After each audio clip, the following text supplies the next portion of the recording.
All right, we are live here at Patty's Aquatics Live at Beyond the Dirt. And if you're looking at this screen, maybe squinting and rubbing your eyes, maybe you're tapping the screen a little bit. Is that ACO guy on here with Patty Aquatics? That is right. Welcome, Cory. Welcome to my channel. Welcome to the live stream. Thank you very much for coming on. Thanks. I'm excited to be here and probably talk about subjects I always talk about. It's my favorite part about live streams is it makes me leave my normal talking points and things. It's also what gets me into trouble, but it's also the most fun part. So Absolutely. So yeah, I have to say that like I told you backstage a little bit, but I'm extremely honored and grateful you're able to come on here and talk with me. I could say I've been in the hobby for almost, I would say, at around that 30-year mark total from the beginning. I had a gap of probably about like 6 to 8 years in there that I got out of the hobby in between there. Those beginning stages, I knew absolutely nothing. There's no clubs, no local fish stores or anything like that for me to be able to learn from other people or other hobbyists from. It was just getting a tank from Walmart and setting it up and just throwing fish in there and figuring it out. And when I got out of the hobby, then came back in it, that's when a coworker of mine had this 75-gallon, really heavily planted tank. And that's when I started to get into that. And I started researching YouTube for the first time. And that's when I came across you and your channel and just flabbergasted by really what you do and how much I appreciate that, the educational part of it. Like you can be for any part of the hobby, whether you're extremely into it and been in it for years or someone just new starting. There's so much information in there that you share, and I appreciated that a lot because I learned so much from watching you, watching Dean, and watching everybody within your channel, and got me into live plants. And if it wasn't for that, I don't think I'd be here where I am right now with these live plants. So I appreciate that a lot, and I appreciate what you do for the hobby itself. that was mission accomplished then. Like my original goal, besides just running a fish store, was getting more people into live plants because I thought it's kind of insane and the teaching opportunity, not for aquariums. Like, yes, you need to learn how to do it for aquariums. So my overall goal is like uh, having people learn about the environment. Like, I'm not the craziest environment guy, but just the more I know about plants and just animals and things, the more I realize the average neighbor I have or something knows like nothing and they don't see what they're doing as like crazy destructive. Like, the house we bought here, the person was just dumping oil and all kinds of stuff and paint. Like, there's a creek 20 feet from me, and it's just like, wow, I can't believe that still kind of exists. But I think it's an education thing of like, yeah, it doesn't hurt you today, but you're hurting people downstream. And if someone's doing that upstream from you, you would be feeling that all your stuff would be dying here. And so I think it's a good gateway for that of just learning, like, oh, if you don't give what plants need, they die. If you do, they do better. If you have cow manure coming in, like, oh, that's going to do this to water. That's why it's turning green. That's why, and so it's always when I'm with family on vacation or something, start pointing out like, yeah, that foam right there on that river, like that's manure or pee or runoff from agriculture. And now all of a sudden they don't want to be in the water anymore. But it's like there's plenty of mulm around. It doesn't have to be just from that either. So Absolutely. Yeah, I love the whole nature aspect of it as well. Like I've always been in the nature. I always loved, especially as a kid, like just sticking your face in like a lake or river and watching things and walking around. But I really didn't appreciate it as much as an adult until I got these tanks and really started doing what I was doing and just seeing what they can all do. And I just found that very interesting and just inspiring, to be honest with you. But yeah, that I was never into nature as a kid. Like I was outside and I was always in the water, but I would fish a little bit, but there was never a point where I'm like, oh, this is cool. I want to learn about this. I did terrible in biology and even pre before that, like learning about earthquakes and trees and dirt and I didn't care, and I didn't start caring until I got into aquariums, and that's kind of where I unlocked my path of like, oh, now that I can do something with it, I am way more interested in actually learning about it. When there's, learning about every tree and what it can do and, it doesn't really mean anything to my life. And so it never clicked. It was like, yes, I learned the knowledge, put that in the never going to use category and still don't use it to this day. But the fact that I now have a hobby to apply it to, it becomes something where it's like, oh, now I'm making connections of like, hey, that's just like this. I wonder if that can happen. Yeah. Nice. So first off, I want to say hi to everybody in the chat that's here. I'm never going to be able to say hi to every single one of you. So good afternoon to everybody. And then what I want to do today, I've already explained these to Cory. I kind of want to do sort of like the interview-ish process. I've got a few questions mapped out that I'd like to start with, and we'll just kind of flow from that with there. And to start off, I asked this to everybody that I have on as a guest. How did you get into the hobby to start with? Like, what was your first initial experience into it? Yeah, I'll keep it brief because some people have probably heard it a few times, but being bored basically is where it came from. Gaming a lot, playing World of Warcraft and Magic the Gathering. Had a buddy that had a 72-gallon bow front, and he had basically been a lifelong fish keeper, but it was always one aquarium. It was always in his living room, but it was just I'd known him for some years, but it was always like a piece of furniture. It wasn't alive. Like it was like, oh, you own fish. Interesting. Kind of like when you have a friend like, oh, you own a cat. It's just like that makes it sound like I don't like cats, but I wasn't at the level where I'm like, oh, I'm gonna go cat sit for them or anything. It's like, yeah, you own a cat. Like, yeah, you own a dog. Like, sure. It was just a thing. And then every time we would kind of be over there, I'd be like, hey, the thing's kind of doing a thing. Like that's cool. And that led to curiosity of like, how much work is something like that? I'm kind of looking for like a new hobby. And truth be told, he almost did no work. It was like, I just feed him and the plants basically take care of it, which was probably a little bit too lax, but it worked. And that's the thing is like, he had a setup where it just kind of was set up wrong.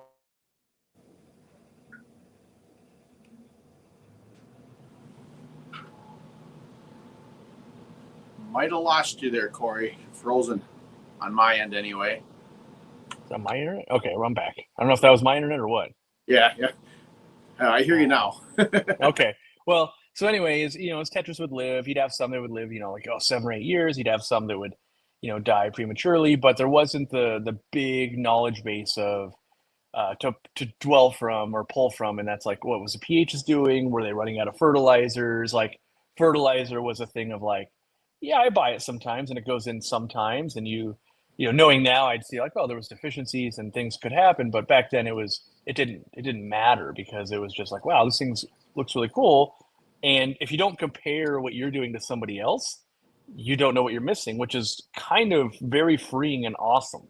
Instead of going, oh, I see everything wrong with my tank, he lived in a world where he saw everything plus. And so did I at that point. Like, wow, it's amazing. I want to do this. And so it was at least good enough for like, wow. And I'm making it sound worse than it was. It was actually amazing because he had like, oh, you've been growing this anubias for 12 years. He had these things that were, you wouldn't know that like that takes years and years and years and years of growth and development for that tank. But it's what caught my eye. And from there, he helped me set up my first aquarium, moved to a 65-gallon in my bedroom. That was the biggest fight my wife and I have ever had to date. Still, she was only my girlfriend at the time, and because difference of opinion. And I will always defend this. Like I said, we'll get a small tank, and I still maintain 65 gallons compared to what I keep at this point is still small. So we just had different opinions on what small was going to be. She thought maybe like, oh, it's going to be a little 10-gallon somewhere in the house, not a 65-gallon in the bedroom. So,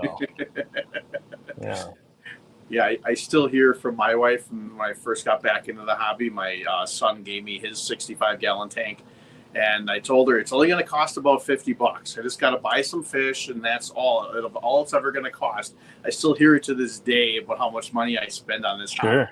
Every time I bring a tank in, she's like, this is the last one, right? Oh, yeah. It's the last fish, right? Oh, yeah. Why not? You can imagine if it's your actual job and you just can totally justify it. Like any idea you want to do, you're like, I got to do it for work. Yeah, I know. I wish. Now, if I remember correctly, did you say past live streams, maybe were you a fish store manager a long time ago? Did I hear that? Yeah. Okay. So I was. Yeah, go ahead and ask questions. Oh, no, I was just going to say, did you get into that to be a fish store manager knowing that you wanted to get into the aquatic hobby as your career? Or was that just kind of like worked its way in progression and just happened? No, it was very organic and natural. I was basically like looking for a job and had gotten hired to be a grocery clerk, and my grandmother was a grocery clerk her whole life and did well with that career. And I liked people. I like one-on-one, not big crowds, but I like one-on-one. And so that was the plan. And so then they just kept not finding hours. Like I was fully hired, I had to close, and they're like, well, no hours this week and no hours this week. And so I started volunteering some time at a fish store that was about 45 minutes away to an hour because they had the African cichlids I wanted to buy, and I was breeding and I was doing all of that. And I said, well, I kind of can't go get another job, and I'm waiting to get hours. And so I started, like, I volunteered like kind of a few days the first week, and then I kind of wised up a little bit and said, like, hey, is there kind of like some store credit or something that could happen here? Like that'd be nice. I could do this a little more.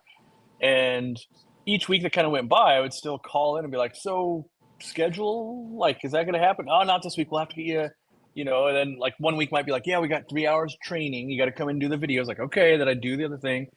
And then I stopped eventually calling them every week going, hey, do you have time for me? And just leaned into the fish store more, which became then working there full time for not very much money. And it was a long drive, but over the 5 years I became manager probably in about 2.5 or so. And then I ran it for like a solid 2 years. And people were like, hey, you're doing a good job, you should pivot more away from the African cichlid side and more towards the planted tank side, because I'm still all into all fish and not just these different niches. And after about a year of that, that's when my business partner and enough people around me had convinced me, like, I will help you do this part, like I'll help you build, I'll invest money, we'll buy from you, all of this. And eventually it was like, yep, we'll do our own thing, which is how it all actually started. But yeah, just managing a fish store with 300 aquariums taught me so much. And that's where I got a lot of what to do, but tons of what not to do as well. Like I think that's what people like. They don't realize that most fish stores are doing like 51% right and 49% wrong in different ways. Everybody's doing it in different ways. So, and being able to learn, like having different employees kind of come and go at that place and going, okay, I wouldn't try that again. I wouldn't have this happen again. And that set a basis to where I didn't just instantly fall flat on my face when I went out on my own. So, Speaking out of when you're out on your own, can you kind of explain how Aquarium Co Op came to be? yeah. So, kind of off the back of that, where people are like, you should really do your own thing. And what I didn't explain there was I was hamstrung at the store I was running, in that if we made a bunch of money because maybe I made the right decisions on what fish to buy and things like that, the owner wouldn't put the money back into the business. So on average, I'd have a budget of like $500 to buy fish for the week. And if I kept them all alive and we sold them and we made, let's say, $2,000 or $3,000 from them, the next week I would still just get the 500. And so it never would grow. And so a basic example would be we would buy 50 neon tetras and they would sell in 2 or 3 days, and we'd sit 4 to 5 days without neon tetras and miss that money. And so after that, having that frustrating experience of like, no matter how hard I try, this business can't get better because I can't control the money, led to the customers and people going, well, why don't you just do your own thing? Like, if you could control the money, you would be able to do the thing. And being very scared. And at the time when those conversations were happening, I was more like 28, and I actually opened the store about when I was 30. And I was smart enough to know, like, there's still probably a lot I don't know. Like, you don't know what you don't know. I know quite a bit, but that last 20% could sink me right away. Who knows?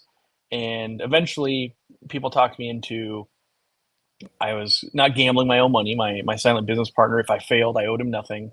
Another customer was kind of a mentor, really, who had been in the business for a very long time, but he's a beekeeper and ran fish farms and stores. He said, and he was a Finnish carpenter by trade, so he's responsible for the look of Aquarium Co-op, basically. Um, is he said, well, I'll build it for you on credit, and you can pay me if you're successful. You're successful. If you're not, you file bankruptcy, and I just don't get paid. And so with people around me, if I came up with a barrier and then they would solve the barrier, eventually I ran out of barriers that made sense to put up.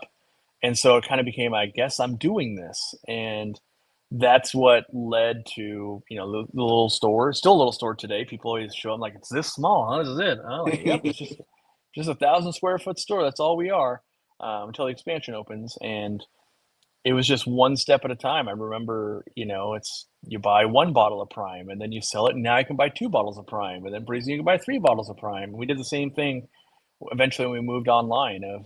It was every time there wasn't customers in the store, I would take a picture with my cell phone and try to get another product to get sold online. And the first week might be like, hey, we got a order. And the second week was like, hey, we got a order. And then eventually you're getting 2 orders. And that worked because I still had the physical store actually making some money as well.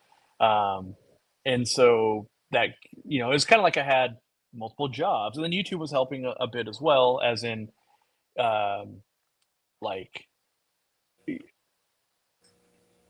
in the middle phase. Like at the beginning, YouTube doesn't make you any money. And in fact, I didn't even collect the money, and it was just extra work. And if you look at some of the oldest videos, it's like, here's how to put this canister filter together. And I'm literally like talking to my like local customers. It's not like the internet. It's like, hey, this is how you put this canister. It was an Aquatop canister filter. And so that we could literally go watch this video while we're in the store. We'd be like, go home and watch this video, because I don't want to spend the 40-minute spiel here. Mm-hmm. And then it kind of became a thing of like, hey, there's something to this, and that helps with the online sales a little bit. And now I would say that, where we've come to is YouTube is obviously a huge driving factor. But even still, I do believe we could now make it without YouTube, but we never would have made it without YouTube. Wow, that is very cool. And I just want to take a moment to say thank you to Jeff Kane for the gifted memberships. I appreciate it a lot. Yeah, I one day I would absolutely love to be able to make it up to see the store. It is a goal of mine sometime. I would absolutely love. It's almost like the Mecca. Like people want to travel to see it. I think it could be just a vacation spot in itself, just to be able to take a picture and see the actual store from what you see like online and stuff. So I think that's very cool. And people do fly in from all around the world to do it. Yeah, and I do see that on Facebook, like on Facebook groups and stuff like that. I would love to be able to do that someday. But I also want to say that I think it's probably safe to say that Aquarium Co Op is probably one of the most popular names within our hobby, and probably the most hobbyists. And one thing I love is that you have your own line of products. And now, obviously, you are a businessman, but you are also a hobbyist at heart. And so it's not just about making money for you, I don't think, anyway. But so what made you start like making your own products? Real simple, frustration. As you use things for years and years and years, no matter what it is in your life, you're like, you run into whatever the limitation is. I wish this thing did a thing. And eventually, you go, I wonder if I could do that. And I know the product that started. I've got one right here. It's a sponge filter, like a pre-filter sponge. And what was happening is we would buy them from Rio/TAM at the time. I think they got bought out by someone now, but they still exist as a company, but they're owned by somebody else. Anyway, we were buying these large pre-filter sponges, and I learned the pre-filter sponge trick from the shop I worked at. And so these were actually Marineland Penguin Powerhead sponges to run reverse undergravel filters, and they were twice as long. So we'd cut them in half, and they were the perfect intake for small hang-on backs. It kept fry out and food and all of that. And so we were doing that, and even at that place, we would run into problems where we were the only people buying them from these vendors. And so when they would do orders, they'd order like, oh, we'll order 200 of them. And well, we would burn through 200 in like a quarter. So like in 3 months, and they were only ordering like yearly. And so that was a burden on making money for that business. And then also just like people would be like, wow, that's working really great. Can I buy one of those? Like, you could if we could get them. I could totally do that if we could get them. And so when I went to do my own business, I worked with them more, and I go, hey, I want to buy, let's start with like 2,000 of these. Can we pre-order? And they're like, yes, we can do that. And I was like, sweet, this is going to work. And so that was working pretty well for a long time. And then they as a company ran into a rough patch, and it was no longer, they were like, well, we're not really bringing in a container for another 6 or 8 months. It's like, oh, because they mostly did aquarium or like pond pumps and things like that. These big intakes were for ponds.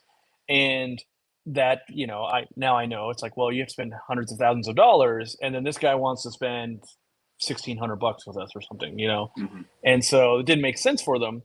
But that forced me to go down a rabbit hole of like, these are popular. I need them for my business. I want to run them. And so that was the first product. We tried to work with, Flip Aquatics knew a sponge manufacturer in the US, but they couldn't do what we wanted. And that I don't like when a hole goes all the way through because then it just pulls through it. And so we ended up, there was another local store that they were importing some wood and rock from China, and our YouTube was popular enough. Like maybe we were at 75,000, or I don't remember exactly when, but I probably could watch my own videos and be like, hey, that's when it happened. But the fish store manager there was like, hey, we should bring this guy to China. He seems to be pretty good at knowing what people want.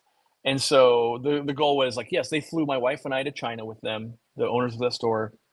We met this one company, and I basically picked out wood and rock. And what's missing from that story is they were bringing wood and rock in. And once I saw they had Sarahstone, Dragonstone, and not Manzanita, but Spiderwood, I sold like 10 to 1 or 9 to 1 what they were selling. And so they were like, wow, you sold through what we sell in 2 years in like 4 months. And I was like, yeah, get some more. I'll buy more. Kind of that classic scenario. And then they brought me to kind of pick out like, hey, they got all kinds of wood and rock. Like, what else should we bring? And there was very limited other stuff I thought we should bring, but they did some like sponge pads, right? So they did like carbon pads and phosphate pads and things like that. And so that's where I was like, I brought this with me. I was like, can you make this?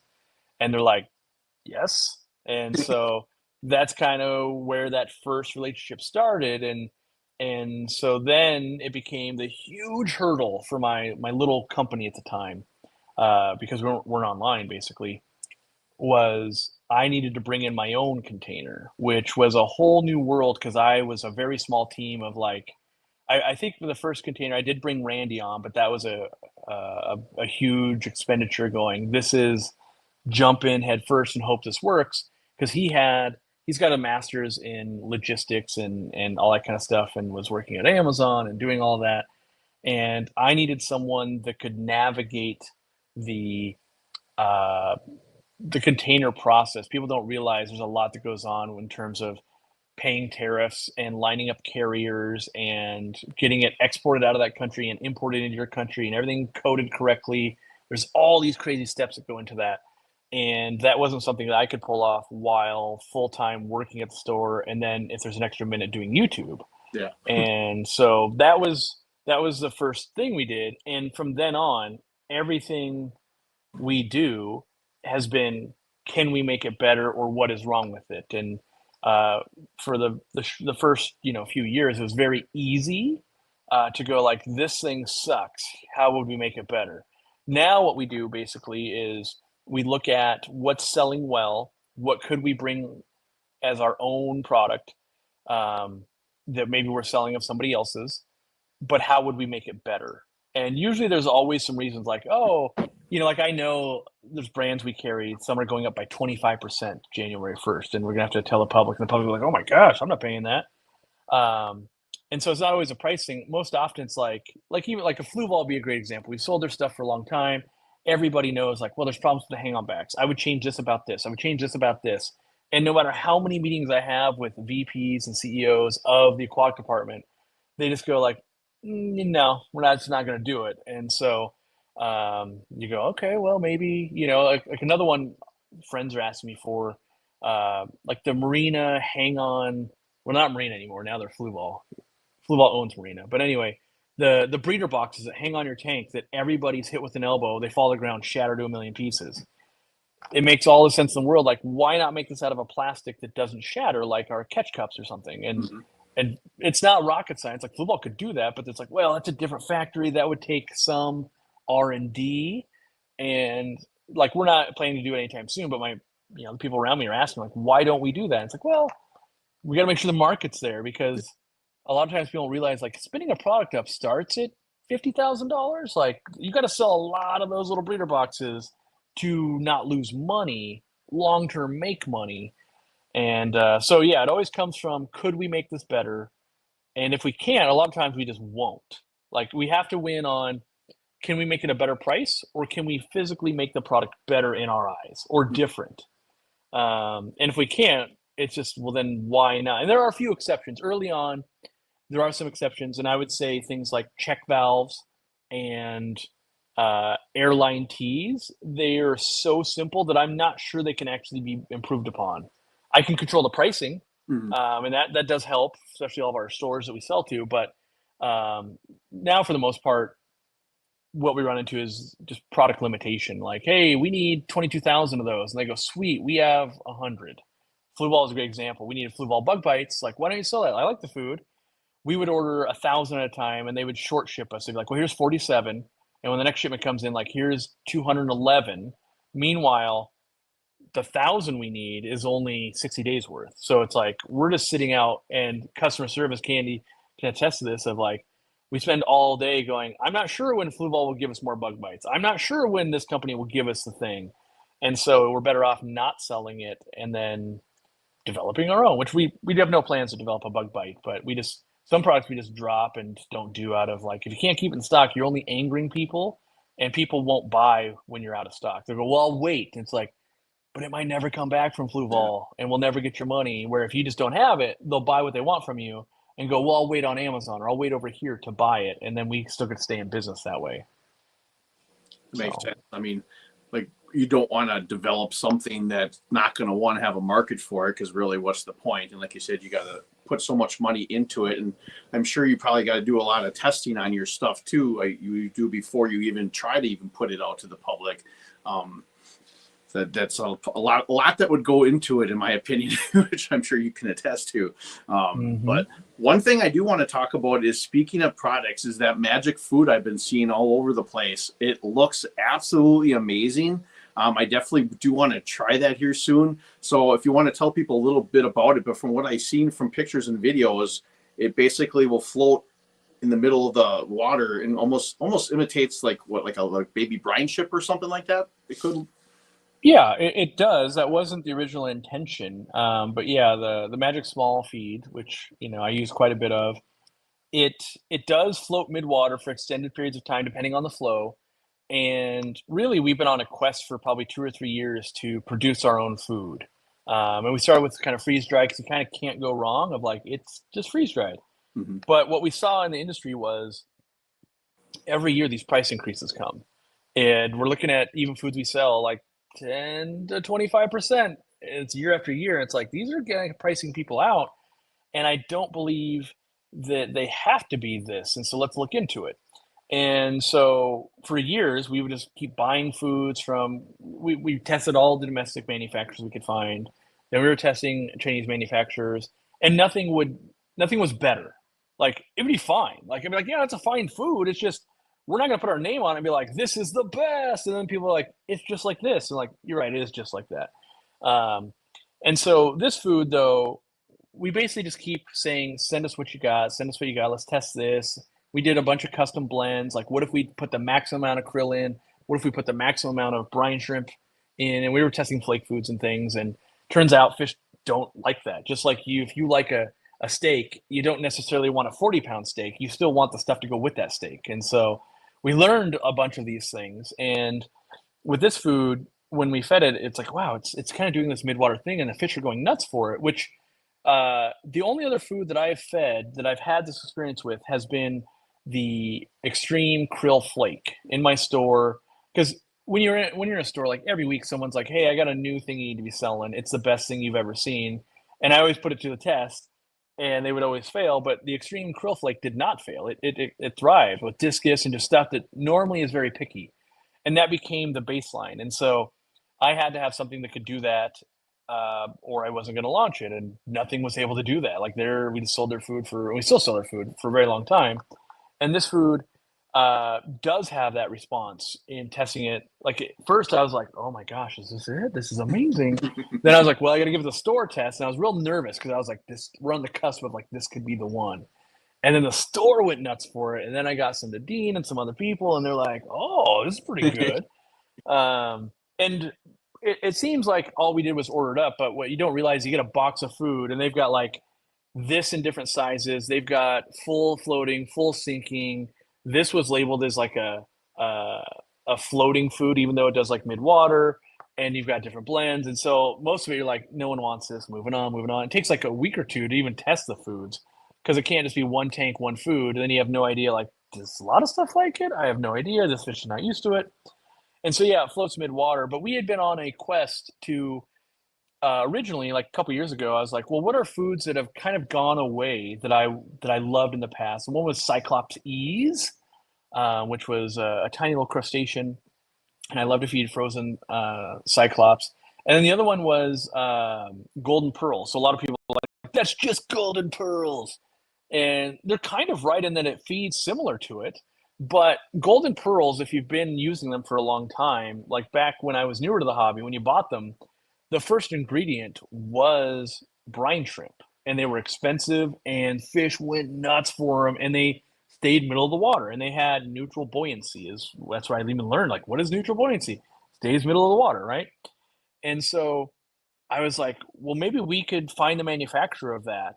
And turns out no one's manufacturing it. Like, golden pearls exist, but they are a far cry from what they used to be ingredient wise. And when you feed it to the fish, they just go, yeah, I'm not so hot on that. And so we put that to bed because we couldn't find the original manufacturer. And originally that food was developed for zebra danio research is what it was designed for. And so being that we couldn't find the high end, we gave up on that. And then this was like, wow, this is basically crazy good ingredients. And doing that, we should bring that back to the market. And so, yes, people should do the taste challenge of like, go buy some golden pearls and this. And it's like, yeah, they're going to love this because of the ingredients. It's also more expensive. But I do believe that it's a food that most people are surprised with how well their fish like it. And I think a lot of people haven't experienced maybe fish loving food. All fish will eat. I can get them to eat almost anything, but there's like a pep in your step. You know, if they could talk to us, they'd be asking for frozen foods and live foods and maybe even this, and you can smell it when you open it. And yeah, so, but actually my favorite product is actually the community pellet that we also launched with it, which is very similar formula. And that one I had been chasing for years because I saw it at a Chinese manufacturer and it was the perfect pellet size. And we had asked for it every month, and they'd send us, we'd spend, hundreds of dollars, thousands of dollars and get this food to us. And then it wouldn't have the right pellet size. It's like, no. How do we explain? And I didn't have it in my hand. Like I saw it at a show. So it's like, no, this picture, and they would get it wrong and wrong and wrong. And so once it finally came in, and it just so happened to be very similar blend, same actual ingredients, but different order of ingredients so that it floats. And it is actually my favorite thing, even though this is getting all the attention. Like the Magic small fish feed's getting all the attention because we launched it, a month earlier. Mm-hmm. But I believe long term, the pellet will outdo that. And really, it's waiting for the 1 pound package. People can feed that a little too fast. When they get the 1 pound package, it'll make a lot more sense in their fish rooms, like for a guy like you. So, absolutely, I go through a lot of fish food. I have a lot of Northfit in my fish room right now, but I definitely want to try some of your food. I have to order some of that. Moving on a little bit, I guess what I'd like to talk about is basically your puffers that you used to have. Just a little bit. I just want to say that I'd imagine it probably was hard losing them, but I need to say that those puffers and the way that you spotlighted them on your channel really showed an awareness and a love for them throughout, in my opinion, the entire hobby. I got a Fahaka puffer because of the love of seeing like Murphy and Ladybird, and knowing I would never be able to keep the biggest puffer as you had, but that's something I could manage, and just the love for that. And I guess my question is, would you ever one day maybe get one again? Yeah, I do think I will own more probably Mabu puffers, and there's other puffers that I would consider as well. Um, what I'm working on right now is kind of goals and things like that is to have a fish room that I can step away from that isn't super difficult for other people to manage. Because whenever I have to go somewhere for work, if I have all these specialized animals like the turtles and the puffers and the eels and all of these things, it's quite a burden on the people going to watch that are going to watch the house, in addition to maybe my dogs and things like that. And so it also is just trying to give myself I don't know if it's a break, but um, while I love those fish, I want to do other stuff. So like yesterday, I put shabunkins in the 800 gallon. Like goldfish are in the 800 gallon. No one's seen it. No one knows. Nice. Which would have been like, oh, that's locked down with a puffer for however many years that puffer's going to live. There's with other fish, you can go, hey, these tetras, I'm going to try them out in that tank. Like with giant puffers, they don't move. They live True. there however long. And so sometimes the crowd gets bored of like, yeah, we've seen the puffer. Sometimes you get bored of it a little bit. Um, but I can't imagine I won't keep more, but it's getting more and more expensive, and the pipeline's getting harder and harder. I don't think people see it yet, but a lot of stores and wholesalers are really struggling. They're on the brink of going out of business, and I've watched two wholesalers go out of business in the last 2 months right now.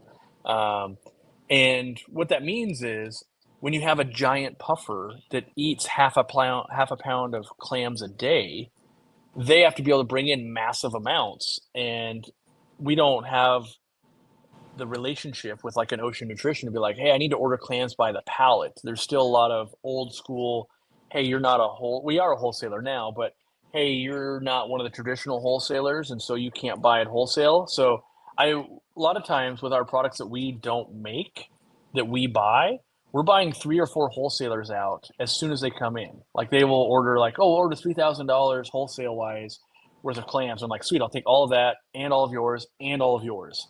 And an example of that would be meds. We used to sell API meds, so erythromycin and General Cure, and the price kept going up for us, and we were selling massive amounts. And so we were placing orders for meds through wholesalers for $30,000 at a time, which is a lot.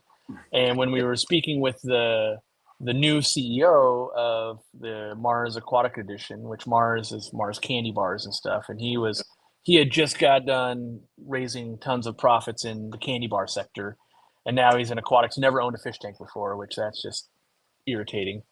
Um, but they weren't really willing to work with us, and they said, "Oh, well, you'd have to place minimum orders $3,000." I'm like, "Cool, we're at 10 times that, so that's going to be no issue." And then they're like, "Oh, they didn't really like. They just assumed we were just a fish store, and like a fish store might buy a couple $100 worth of meds at a time."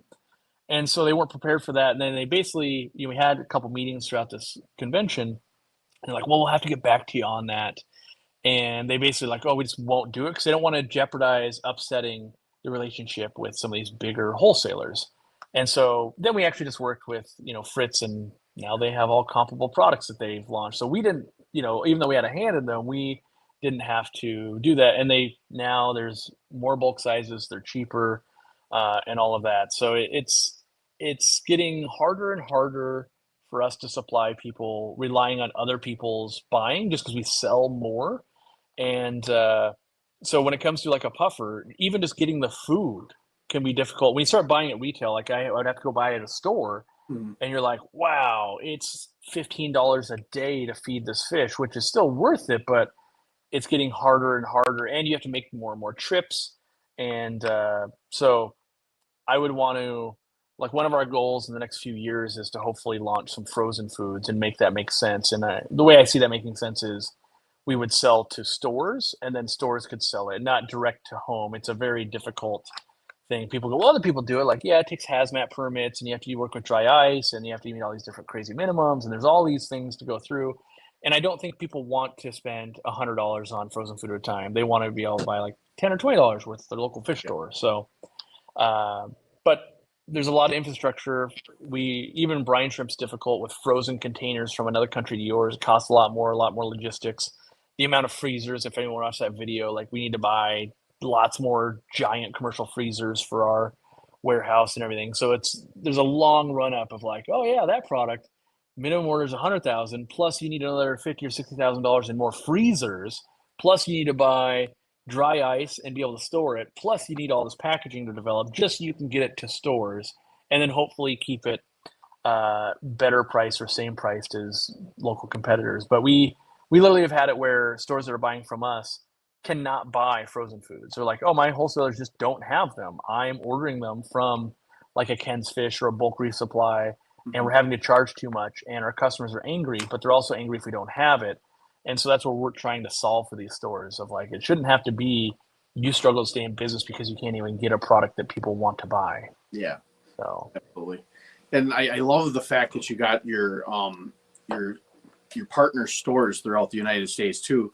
You know, one of my initial things when I was trying to come up with questions for this stream was like, well, would you ever think about like franchising? But then I'm like, well, why would he if he's got all these retail stores throughout the United States, which you would, you know, you can be able to still be able to market your products and market everything. And I think that's it was actually a brilliant idea. And I kind of wish I had some around me. I go on your website and you look, I think I've got like, I live in Wisconsin and I think there's like 4 or 5 of them within the state. They're all within probably like an hour and a half away. But yeah, definitely, it's a very cool idea and very smart in my opinion as well.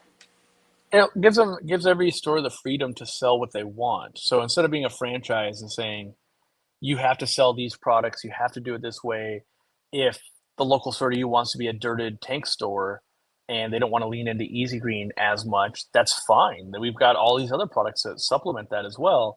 And I also believe that franchises are just worse than what the parent company was because you're probably not going to be able to clone me hundreds of times, and who's doing the walkthroughs, and then you start standardizing processes, which a standardized process doesn't mean it's the best process. It means one that 200 people can replicate. It's not always the best part. And so this allows all the freedom, which is, there's pros and cons to it, no doubt. But it also keeps us, so instead of me going, well, how are we going to deploy this to these stores? I get to go, how are we going to make this product, or what video are we going to make, or what are we going to do next? What are we doing instead of what are we doing for everybody? Which we do consider that when we're designing and we're doing things, but it's still what would I want as a hobbyist? What will make sure it doesn't put us out of business? And then also like, and will this work for stores? Like if it wins on all those, that's great. But there are some times where it's like, yeah, that's not going to be viable for a store, so we just won't offer it. Kind of like our t-shirts and stuff. Like it doesn't make sense to sell you guys this shirt for $13 when we pay $12 for it. There's no way I can sell it to another store and then have me not lose money to do that. And then they also don't make money. So it's kind of just like this weird thing. So some products will just never make sense for that. Unless I go, it's real common, like $30 band t-shirts, then everybody could sell it and would make money. But I want you guys to have $13 shirts. So. Someone did have a question here, Jack, JT Fishkeeping. Do you think you'll launch your products in the rest of the world anytime soon? Definitely not. And why I say that is it's not a likely scenario knowing what is happening to our economy right now. And not to be doom and gloom, but there's like tariff implications. There is just wage implications and different taxes implications. And so I need partners to come to me. So like our Canada partner came to us and said, hey, I will shoulder all of the burden to get this into Canada. And we said, if you will shoulder all of the burden, we will do that. But that takes someone going, hey, I'm willing to buy in at a couple $100,000 to get this up and rolling.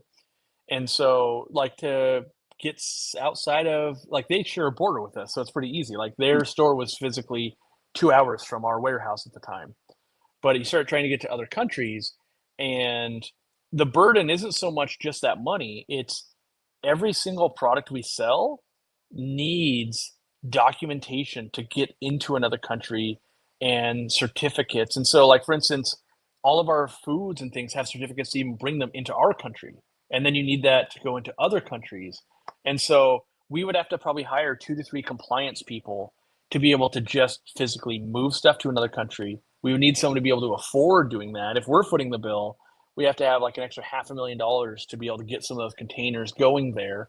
And like we looked at just trying to do it in the UK, and I had to open up bank accounts and other things. Like I had to physically fly there, and then you start needing international accountants, and those get like when we were setting up Canada and we were structuring it where it's like, okay, well, we'll import it and we'll sell it to you. Well, just the accountant was going to be 20 to 30 grand a year to handle that. Like, oh, and so then we went with like, we will sell it to you in America. It is your job to get it over there. And he's like, I can handle that. It's like, if you're willing to do that, we are willing to do this. But when you extrapolate that through all of these different countries and stuff, the honest answer is, are we going to do it soon? Probably not. Is it totally on our radar for ultimate world domination? Yes. And when we recover from moving the warehouse and we see a boom in sales and we can hoard that money together to get the push to go do it, yes. But it's kind of like asking anybody, like, do you ever plan to stop renting and buy a house? Like, I totally do. Once we can save up the money to do it, like it is totally in the plan. When's that? Is that going to be in 2 months? Like, kind of depends. Do I get a raise at work? Does my car break down? Like, there's a lot of things that go into that. But yes, our every intention would be our products available as far as we can, and I design to that. So what I mean by that is when we're like our air pumps, they're USB. Like, why are they USB? Well, different power all around the world, but a USB plug is universal. Same with power supplies for lights. And so I design with knowing it eventually someday we need it to go worldwide. But we also need to, we don't want to put the cart before the horse and go, well, it was amazing. We launched into Europe and we went out of business 3 months later because of cash flow issues. Like, that sucked. Yeah, it wouldn't be good. Oh, all right. So I guess this is the point where I want to. Okay, having you on, I'm asking you questions, obviously, but this is like the hobbyist part of me that be able to pick your brain a little bit. That's just very lucky from my part, I'll admit. So obviously, I keep pretty much all dirted tanks, and my motto when it comes to that is basically. There's some people that want to say dirty tank's the best way to go. Other people will say that it's not. Their way is. I'm a believer in what I kind of preach on my channel is whatever works for you individually as a hobbyist, that's what's great for you. But I also like people to try different things and find really what that niche of what really you like to do in the hobby. So I guess one of my questions would be for you too is that with this. Well, I call the natural tank trend that's going on lately. Maybe it's more because that's what I'm into and that's what the algorithm of YouTube shows up for me more. Sure. So what is your opinion on the trend that's going on right now with the natural tanks? So in my career, I've been down this path when I was new to aquatics, and I was studying under Dr. Wallstedt. I have a signed copy of her book and things like that. So it's been a thing that, at least in my career, has been around for a long time. I've seen different people kind of rise up and get popular for it, and then it die back down. And first, it is a perfectly viable method if that's what you're into. Like, there's no doubt. But I think that the current trend is it is. What do I want to say? I want to say it is like taught and reported to be easier. And I don't believe that to be true. I think if I was to, let's say you had a 14 or a 15-year-old and you wanted them to be successful in aquariums, I don't believe that having a giant nutrient source that you can't really control is going to make it easier for them.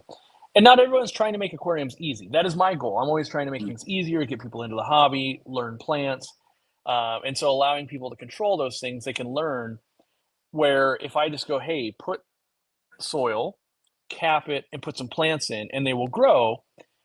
Really all they've learned is like, yeah, put plants in dirt, they grow. But I think most of us already know that. They're like, hey, there's a tree in dirt, it grows, right? Where I kind of want them to go, I don't think they learn like what's that deficiency look like? What are tannins? What are some of these things? And so the trend being, I think YouTube is a problem overall, myself included, but the trend being, I believe we're selling dirted tanks to lazy people. That's my honest belief is that The people go, hey, but I don't have to do this, I don't have to do that, I don't have to do this, I don't have to use front filter, I don't have to run light, I don't have to do that, I don't have to do that. And at some point, I just want to be like, you don't have to keep an aquarium. Like, you're going so hard to avoid doing any of the things that I find enjoyable that maybe this isn't what you're actually trying to do. Um, and so, having done it, and I've seen success with planted tanks, I personally believe, like, if someone said, Cory, how would you do a planted tank? And I go, I would do it. Here's exactly how I would do it. I've tested it many times for me, and I find the more dirt you have, the worse your aquarium will do. So I personally recommend, I want 1/4 of an inch layer of dirt across the bottom. Then I personally want gravel on top of that. And people are going, but you got to sand cap it. That's exactly why I don't want to use sand, is when I move a plant, because let's say I'm new to the hobby and I didn't know this Amazon sword got this big, and it's as big as the aquarium and it's in the front. I didn't know. And I got to move it. When the dirt comes up from that 1/4 inch, it's not as much, and I can now plant it again, and the dirt can settle back down through the gravel over the next month to 6 weeks. With sand, it's up on top and you have to remove it. Like, you're just gonna have to vacuum it, and that's the only option you have. And I personally don't like the look of tannins much, which that's one of the big, I would say, talking points is like, you just hate tannins. And I'd be like, I do totally hate tannins. That's why I don't use a lot of wood even in my setup. So there is that. Like, I do have that bias if I don't like brown water, even though I can appreciate out in nature when I'm in Peru collecting the fish. Like, that's a different scenario. But in my home aquarium, I want to be able to see. I want it to be clear. I have to film them all the time. I need my cameras not to struggle more. But I think that what happens, and what has happened to me, is you just want people to buy your crap. Let me be fair. Yes, buy all of my crap. 100% that's what I want you to do. But I also go out of my way to say things like, don't ever buy something if you already have it. If you already have a filter, don't buy my sponge filter. You have a filter. Any filter will do. It doesn't matter. It literally doesn't matter. And when it comes to like a dirted tank, for instance, I feel like there's not enough emphasis or teaching done to be like, it can be great with stem plants and root feeding plants, but what about Anubias and Bulbitis and Java Fern, these common plants that really want some water column fertilization? And we don't talk enough about how hot is that substrate in week 1 versus year 3, and what is the plan, and what do you do about these different things. And so I think that, no doubt, I could, do much better on YouTube if I just leaned into it really hard and be like, oh, look, it is a trend, Mhm. right? And I think it should be. Everyone should try it and make sure, like, okay, there's pros and cons to every method for sure. And if that's the one that lines up, like, maybe you're like, oh, I have to travel 3 out of 4 weeks every month, and it might be the best method for you, no doubt. But for me, as a fish keeper and a hobbyist, the first question I always have is like, yeah, what are you gonna do about all the fish that want to breed in your tank? Like, oh, the cichlids have dug down and they're in your dirt layer now. Like, that looks terrible. And so, if you only wanted a tank to look at with plants, it would do really well. The minute you start putting it into real life scenarios where, you've got fish starting to dig pits because they want to breed, and it could just be something as simple as like, oh, a little pair of Bolivian rams or something. And I don't like those limitations because I like to breed fish. I like to enjoy them. And that's why I don't do it. And there's always a fix for everything. People are like, well, you could put a layer of screen or a thing. Like, yes, there are a million things. You could also just not use dirt, which is what I don't use dirt on average. And I wish we all had unlimited resources and time. I would love to know how different is dirt versus a gravel that has been pooped on by fish for like 5 years, like in terms of nutrient density and just stuff like that. And I don't know the answer, Mhm. but from what I can see is a well-seasoned aquarium where there's lots of mulm and poop in that gravel operates pretty darn similarly to uh, a dirted tank. Now, the dirted tank, you go, well, I get that from like day one. You totally do, but I feel like with the dirted tank, you have this whole like you can't touch this part of the aquarium, otherwise it's kind of a disaster. Where with the gravel, you can gravel vac it, you could mix it up, it'll still settle back down. I feel like it's more versatile. And what I don't like for people that are new to the hobby, once you go down the dirted path, like once you hit the Y and you go, I'm going dirted, you can't really pivot back. It's a full breakdown and redo. There's no, but you can go down another path and you go, I went cancer filter. Oh, I hate cancer filters. Real easy to pivot. But once you have dirt in the tank, it is a complete rebuild if you decide you don't like the dirt. And so I just thought there could be a lot more time spent going, if you go down this route, here's all the benefits, but also know if you don't like it, it's a total restart. And I have the same criticisms with like ADA soil and fluval stratum. Same thing. Like, yeah, you go down that path, like there's kind of, it's a rebuild to come back. It's not a, where you go down, I don't want to call it my path, but like gravel, you could just scoop out. It's not devastating to the tank. You could mix in crushed coral. You can do these things. A fish digging isn't game over.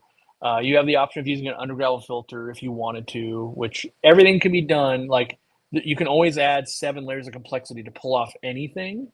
But why, the whole, in my opinion, the reason why we would go down a planted tank route would be what are the benefits and the ease it brings to my hobby. And I would say the biggest benefit I could see for me was I didn't have to dose fertilizer as long as I kept root feeding plants heavily in there.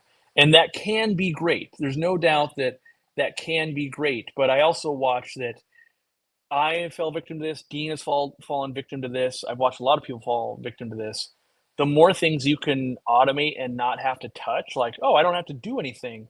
The aquariums just run worse. You trim the plants less, you feed them less, you clean up the poop on top of the sand less because it's just hands off. And so I believe there's a balance of getting your hands wet to an aquarium looking good. And so if I do auto water changes and dirted tanks, which I could easily set up in here, and auto feeders, I would literally never have to touch my aquariums.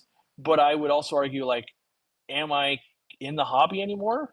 Like, I've set up a thing that kind of is don't touch. Yeah, you could look at it, but I believe, and I do these kind of like fish room remodels with people. Like I'm helping Bob and stuff redoing his, and he's helping me getting on top of mine on some of the projects I want to do.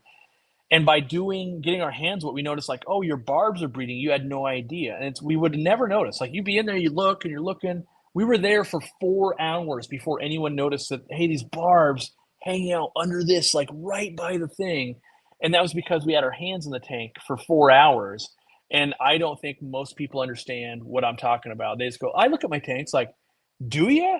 Do you spend 4 to 10 hours a week interacting? Like there's a difference between you own a dog and you take your dog for 2 walks a day and you play fetch and you make sure it goes to bed tired. Those are 2 entirely different things. But most people will be like, no, I have a dog and that's all the same. It's like, it's not the same. Dogs, and that's just different. Yeah. So I will say there's a time and a place for everything. I have done it. I've enjoyed it sometimes. I've had failures sometimes. And my biggest thing was it's not where I would start as a novice. That's the only thing I would say is because there's very little room for mistakes. I didn't know the plant would get this big. I didn't know that fish would dig. You have to know all of these things ahead of time because you set it up and just let it go.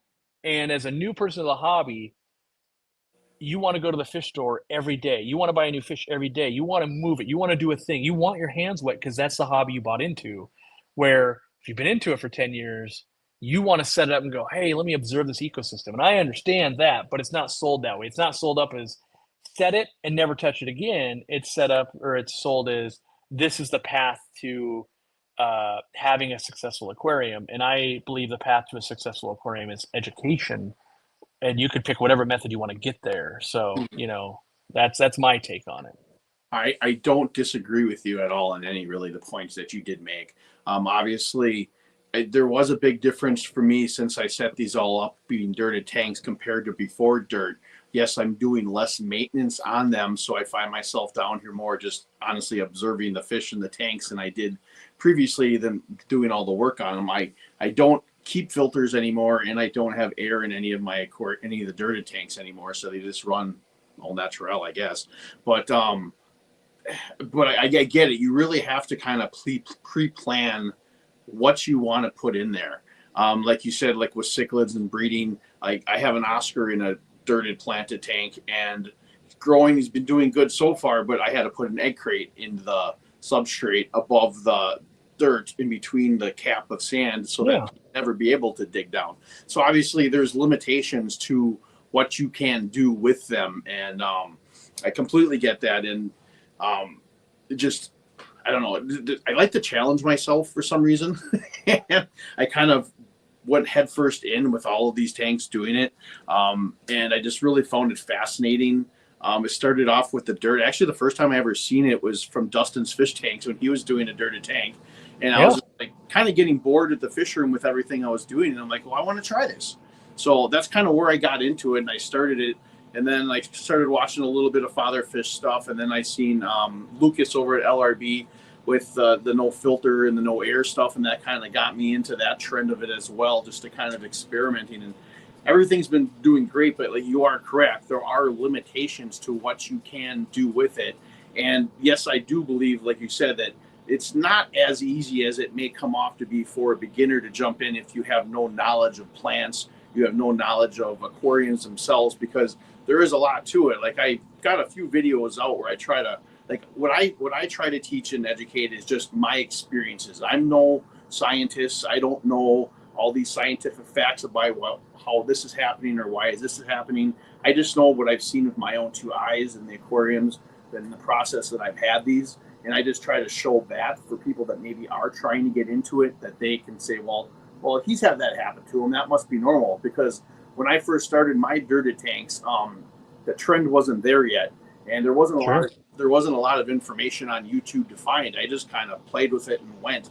And I had no idea what I was doing, or if what I was seeing was normal, or if that's supposed to be happening. Now that a lot more people are starting to try to do it, I just feel like there's more information out there, and my goal is to try to kind of share my experiences for people that may be trying to do it. So, but like I said, I don't disagree with anything that you have to say on the dirted tank aspect of cells, because yes, once you do dirt, like you said, you can't just you can't just go back. You're going to have to rip the entire thing down if you want to change it. I use sand caps in mine instead of gravel. I used to have gravel. Speaking of the Amazon sword, that's what actually happened to me. And it was actually this tank up there at one point. I had an Amazon sword in there, and it grew so big, I had to try to rip it out of there, and it just created a big dirt storm. And I Yep. wound up taking as much of the gravel out as I could. And I put sand on top. What I find with plants when I want to move them out, not like big swords, but any like normal stem plants or like crips or something, if I take them by the base and I just kind of slowly turn them, the sand will kind of backfill in the hole, and I usually don't get as much of a mess doing it that way. But the other point that you mentioned about like with gravel, the seasoned gravel, I completely agree with you there too. I think if gravel is sat there for that many years and that long, the nutrient level within there, in my opinion, would probably be the same as a soil, well, 100%. And so, like I said, my biggest thing always has been that there's 10,000 ways to do things in this hobby. And it's really just finding the niche and the way that you want to try to do it. But doing your research and education along the way, I think, is very important. And it's something that people should do. And like I said, since I got back into this hobby, and like I said earlier, finding you and finding other people on YouTube and talking to people on YouTube and just learning so much, I think that's very important for people. And yeah, So I have my own devil's advocate here for planted tanks. Um, why do we think that it's an all or nothing thing? So the newest trend that I see is uh, dirted with no air, no filtration, these things. And from my testing, that is not better. And what I mean by that is if you own a dissolved oxygen meter, I would wager if I came over to your house, your tanks are hitting crazy low levels because plants consume oxygen at night. And knowing that air is the cheapest resource to possibly deliver into an aquarium. So I'll put aside I have a very limited budget, can't afford an air pump. I own one aquarium. hmm, But if you're like, okay, well, I have an entire fish room dedicated to this, it's like, well, I basically can't find a good argument for not running air, whether it's Lucas Brett's house, whether it's your house. I look at it and I go, but we're talking 2 pennies a year to run air in these systems, and you improve the health of the fish a ton, you improve circulation a ton, and you just the amount, like, even bacteria is more, like, bacteria uses more oxygen than fish do in the aquarium. And so I just find it weird that what the trend has become, it's an all or nothing, where I've done the all or nothing, by the way. I've done, like, following Dr. Wallstad, you can get down to, like, yeah, we're not gonna run a heater, we're only gonna use natural light, we're gonna do these things. But I've also then tried to take it the other way, and I find that I don't know of an aquarium that doesn't just do better by injecting air. And so I'm always curious to, like, and why have we made a conscious decision? I get it, like, a hang on back filter or something for every aquarium might be expensive, or I don't have the power requirements, I don't have the outlets. There's things I can understand, but when it's like you could just run one air pump or a few small air pumps, and I feel like the gains are so big to the cost. To me, it's a no-brainer part of that. So I'm always intrigued, why has it become it's all or nothing, and very few people are doing something kind of more in the center of that. For me, well, I used to have all your sponge filters in my aquariums here, and that's when I Which, decided. by the way, I will point out, I'm not saying you should run a sponge filter. I'm just saying just air, No, no, just I air know. stone, anything like that. No, Yeah. absolutely, absolutely. Um, for me, to start off with the filters that get to that point was like I removed them mostly because I like to have more real estate where I could put plants in. That was like the Yeah. main thing. I had nothing against filtration. I think filtration is great for tanks, obviously mechanical, however you want to do it. I have not a bad ill will towards filtration at all. Then I ran just an air pump with air stones in every single one of my aquariums for quite a while. Eventually, I wound up putting them on timers where they would go on. How was it? It was about an hour or so after the lights went off, so they would run at night, and then they'd come Hmm. till about like an hour and a half after the lights came back on, and then I'd have them turn off, and that worked fine too. But I can honestly say after I pulled them out that honestly I don't see a difference between when I had air and when I don't. But like you said, I don't have an oxygen meter to really tell the difference if there really is. I don't see fish gasping at the top, but that doesn't really mean anything either. But I completely get what you're saying. It was one of those things where, I saw online and I see Lucas doing it. And I'm like, is this possible to be able to have a fish room that's like quiet now? You don't have noise in Hmm. it and stuff like that. Was more of the catch for me than it was just like, well, I'm just going to take this out of here. It was more like I could have a Sure. fish room, but I completely get what you're saying. No, yeah, and I have an air pump 10 feet from me, and it runs fairly quiet in here. And I think, most people, in my opinion, haven't been to Lucas Brett's house several times. And what you don't understand is how lightly stocked the aquariums are till you're Mhm. there. Of like, to me, it's like you have 11 fish in 30 gallons of water. Like, that's not a density that I necessarily want to keep. And I'm not saying you can't, Mhm. but I'm just saying that, like, you can keep a lot more fish, which I'm a fish guy. So I'm a fish guy first, a plant guy second. So, but I really do feel like, man, and I don't know if it feels like we're catering to people with the answer they want to hear. They want to go, "Hey, I just don't have to buy anything. I don't have to do anything." When the reality is, like, I do believe there to be real tangible benefits. And what I think is going on in the hobby, and not just in the dirted, I think it's all over. Mhm. Uh, we don't have a very good way to observe ending a fish's life early. And what I mean by that is, if I have a job that is hard on my respiratory system and I die at the age of 50, we all know then, oh, it was the thing he did that causes his early death. Well, I don't think we're tracking that in aquariums, where for the what I find is most people haven't kept fish of a particular species long enough to truly know them. So you might go back to my original buddy. My tetras are living 3 years. And if the people around you, that's what they're used to, you're all going, that's normal, right? And it's like, well, maybe they could have been living 7 years. And same thing, in my fish room, I have fish that are new to me that I've had, oh, I've only owned them 2 years. I don't really know that fish. And so what I am saying is we could be harder on their organs and other things, because when I tested even tanks with filtration with ripples across the top, fully planted tanks, whether they inject CO2 during the day or not. I was finding some of them, especially with duckweed, would get below 4 parts per million, and the fish would not be gasping. But science says that that is hard on a lot of organisms, and I just view it as like, yeah, but why not? And I get the, hey, I don't want a loud air pump. And there's always a million ways to solve everything, right? Like, oh, we'll put it outside the room, we'll insulate it, we'll do things. And but the original question is, how did, in my opinion, how did the dirted tank community decide, yeah, we don't do air pumps at all? Like it just seems like to me, feels like an overcorrection of like, I understand unlimited nutrients growing plants, and to me, an airstone is different, but somehow they go together like peanut butter and jelly.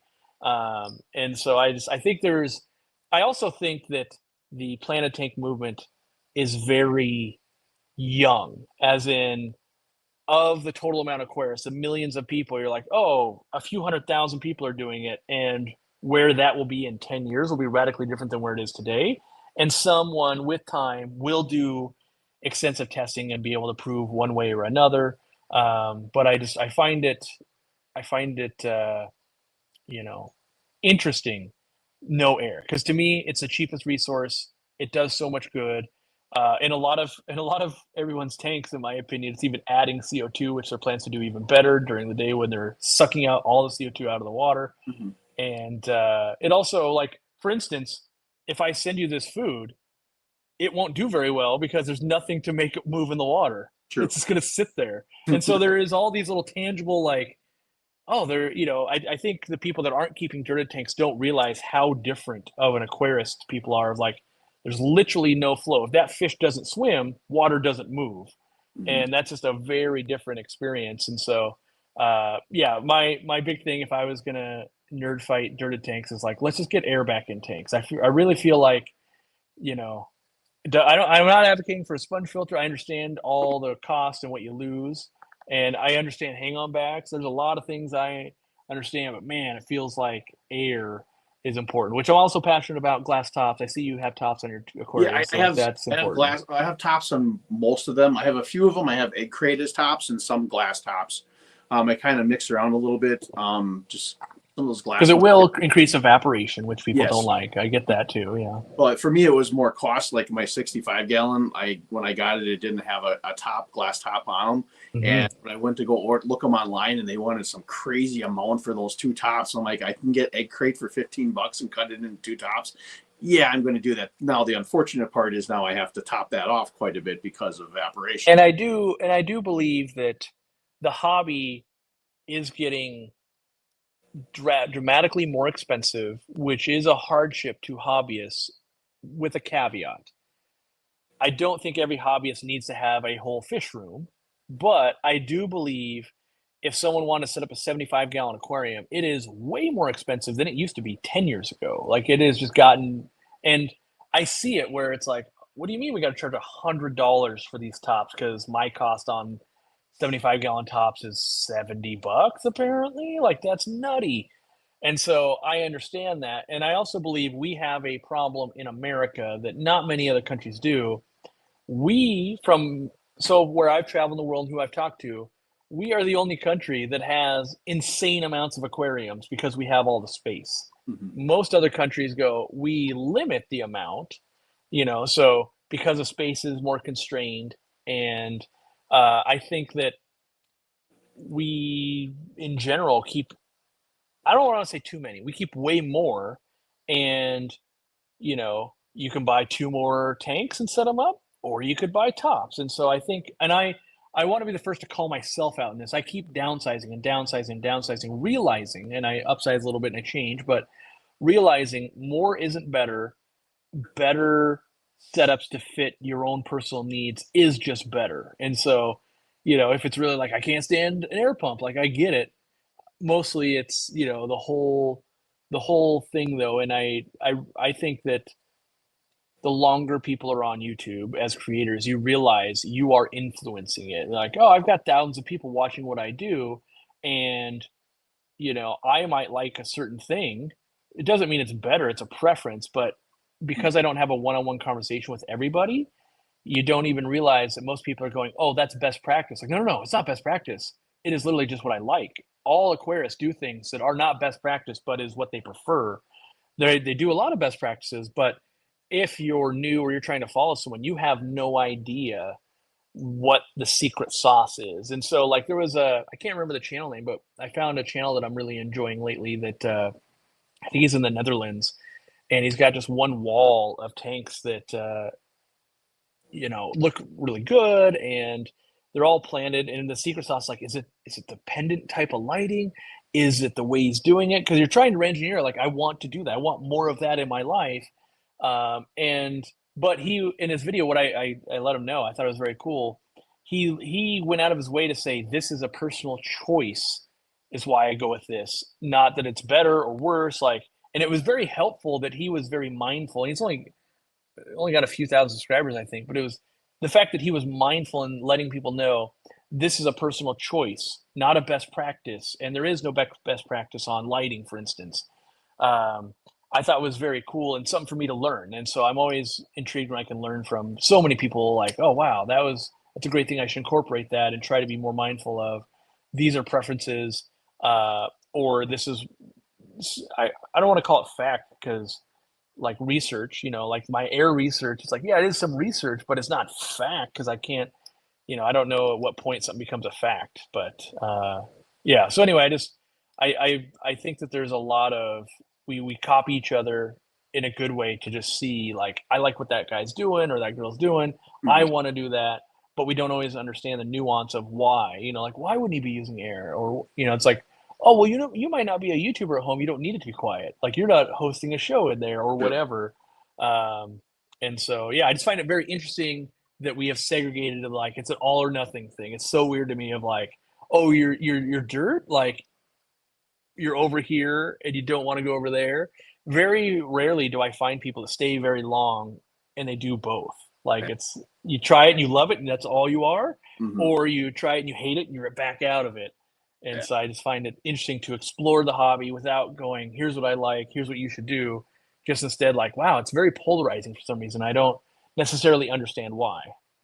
No, and like I'll say that yes, I obviously like dirty tanks, but I'm not one of these like fanatics that are basically like I'll some people will pop up in my chat sometimes and they'll just be like trying to preach that this is the only way you can do it. You have to do it this way. I don't believe in any of that crap, to be honest with you. I think that like I said earlier, is finding your own way. Yes, I like dirty tanks. I got rid of the filters only because of real estate in my aquariums, not because they weren't working. Now, the air part of it, that I would like to pick your brain a little bit more. Now, when I used to have them on timers at night, do you think that's just as efficient as having one running all day long? Not just as efficient, but fairly close. So knowing that the way the tanks are at least on screen, they're heavily planted. During the day, they'll produce oxygen for you, but at night, they're going to consume oxygen. And I don't think, like, everywhere you Google, people will be like, how do I add oxygen? People like, add plants. But they don't sit and think, like, that's why we don't ship plants with fish. They will suffocate your fish in shipping. And so people tend to live in this zone of if it's not killing it, it's not bad for it. Like, sure, I guess, but I think that you're probably getting 80%, maybe 70 to 80% of the benefit by running it at night, making sure that it's not dropping very low while they're, trying to have lights off. And the only part that I would say you're missing, and it's potentially, would be a little bit more CO2 during the day, because by pumping oxygen in, if the plants have stripped all the CO2 out, some will dissolve. That would be a little bit more benefit. You also get things like, hey, it'll move the food around for you while you're feeding the fish. You also would get exercise. So, like in the koi world, how deep you have your water and how much flow you have dramatically changes how your fish develops. Like these fish, because they either are they building muscle to swim against currents? Are they going up and down? All of these things. But I don't think anybody's really going like this tiger barb here. I'm looking at the shape of it and I wish it was this. I don't think that's just happening, Mm. but we're missing out on those, I think. And Is it critical? No, obviously not. Like your fish are going to live through it, but I also just go like, I wonder if it's one of the things like the juice is worth the squeeze. Like it's pretty easy to have be implemented, and it's kind of a big, seatbelt or safety thing. It's like, man, that feels good. Um, and so I do think you get most of that benefit though by going through the night because that is the most, uh, that is the most critical time, I guess, with the Mhm. air. And so, yeah, I think, but honestly, I think, yeah, I think that's a step in the right direction. I also would encourage you, being a YouTuber and just trying things like buy a dissolved oxygen kit for 20 or $30 and go through the experiment. Like I try really hard. I watch people and I go, ooh, I like that. I want to do that. And then I try to start myself on a quest of let me try and experience that and see if what they say or what they do is how it works in my aquariums. Because sometimes it could be different pHs or different, I just keep them differently or I keep different fish. If all you ever keep is tetras, dirty tanks look amazing. If all you keep is like Oscars or African cichlids and they're digging all the time, dirty tanks not so amazing. Like it's, and so you got to put it into your own context. But I think it's a worthwhile thing because if you did your own independent testing and then you come back, you're like, I didn't see that at all, Cory. Instantly, I'm like, wow, really? I'm going to do more testing because that's not what I saw, and I want to make sure that what I saw is what I saw, Mhm. and wasn't like, oh, the $200 gadget you had 6 years ago was faulty. Because that could happen. I didn't buy multiple $200 gadgets. Sometimes you're like, oh my gosh, I've been operating under false pretenses for so long. Now, I know at the time I was still back in the store and we had some people that were doing some testing with me with their own DO kits and it made sense. But uh, I also don't think it's a make it or break it thing. I don't think your fish will die tomorrow without them, as you've shown. Yeah. I think it's beneficial, and not that you have to do everything that's beneficial, like because you get down a rabbit hole of why not a bigger tank, why not better food, why not, why not, why not, and eventually you do put a dividing line somewhere Yeah. of that's No, why. yeah, I agree. So yeah, Like my Oscar tank and the puffer tank, I have little wave makers in those. Now the main reason for that is just to kind of circulate the water because they're my bigger tanks down here to be able to hmm circulate the water with the heater a little better compared to like my smaller tanks. So there is some water movement in those. I do have one up here with my rainbow shiners more because well they like the flow more than anything. But those are really the only tanks that I have them in. And like I said, I'm not someone that like I'm not putting air in this tank. I don't care what anyone says. That's not me. I love learning and I love hearing people's opinions. And you talking about this does kind of make me think a little bit. Would it be smarter to put them back in at night at the very least on those timers to at least add to that? So getting that dissolved oxygen meter is not a bad idea either because I definitely would like to try just to see what it's at. I think it's very important for us to be able to have tools like that at our realm to be able to see what's going on. That's like a big thing too with like the test strips and your test kits.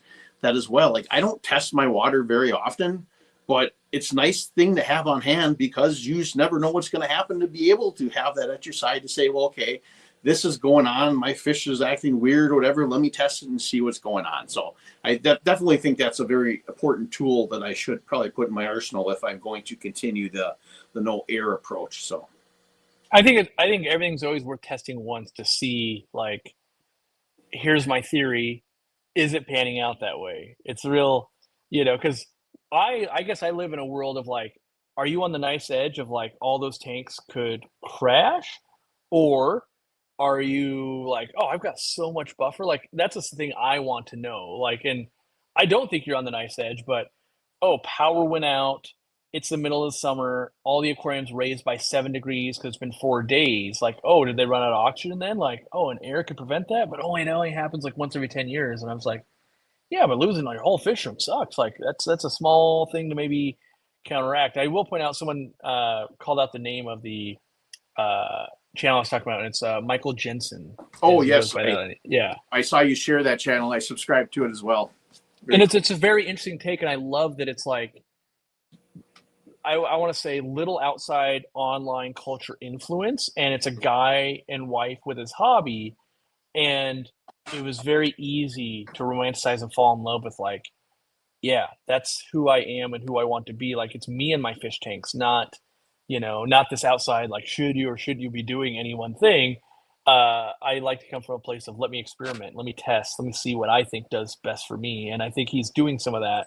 But yes, knowing like, ooh, that pendant light, like I like the way that looks. Like, should I do that? I literally have some pendant lights right here that I was going to test on the 800-gallon tank because of that. Of like Right. these big outdoor lights. It's like, oh, I like that. Maybe I should do some of that. And so it's an inspiring thing. But I love the fact that he's like, this is not the key. This is a preference. And I go, maybe I'll have that preference. I need to test.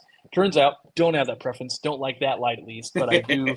I do like pendant lighting sometimes. It's a nightmare for YouTube, but yeah.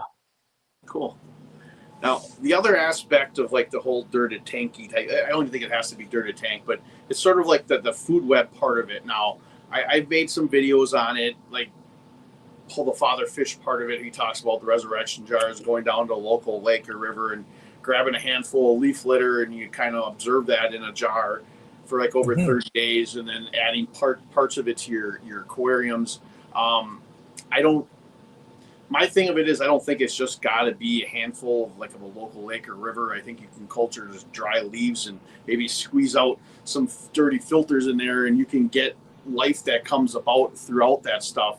What are your thoughts like on the food web part of it within the aquarium? I myself am fascinated by maybe I guess what I would call it the food web. Like saltwater, when I keep saltwater, I care more about what the pods and everything I can get living in the sump and automatically feeding my fish than I kind of do the fish.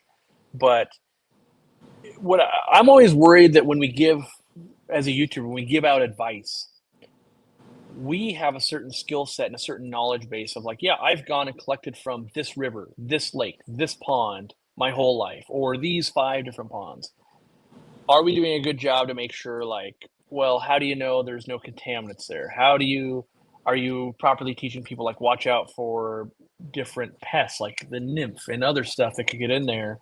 And then I realize that this is a free resource, and I don't understand this, but for whatever reason, the dirted tank,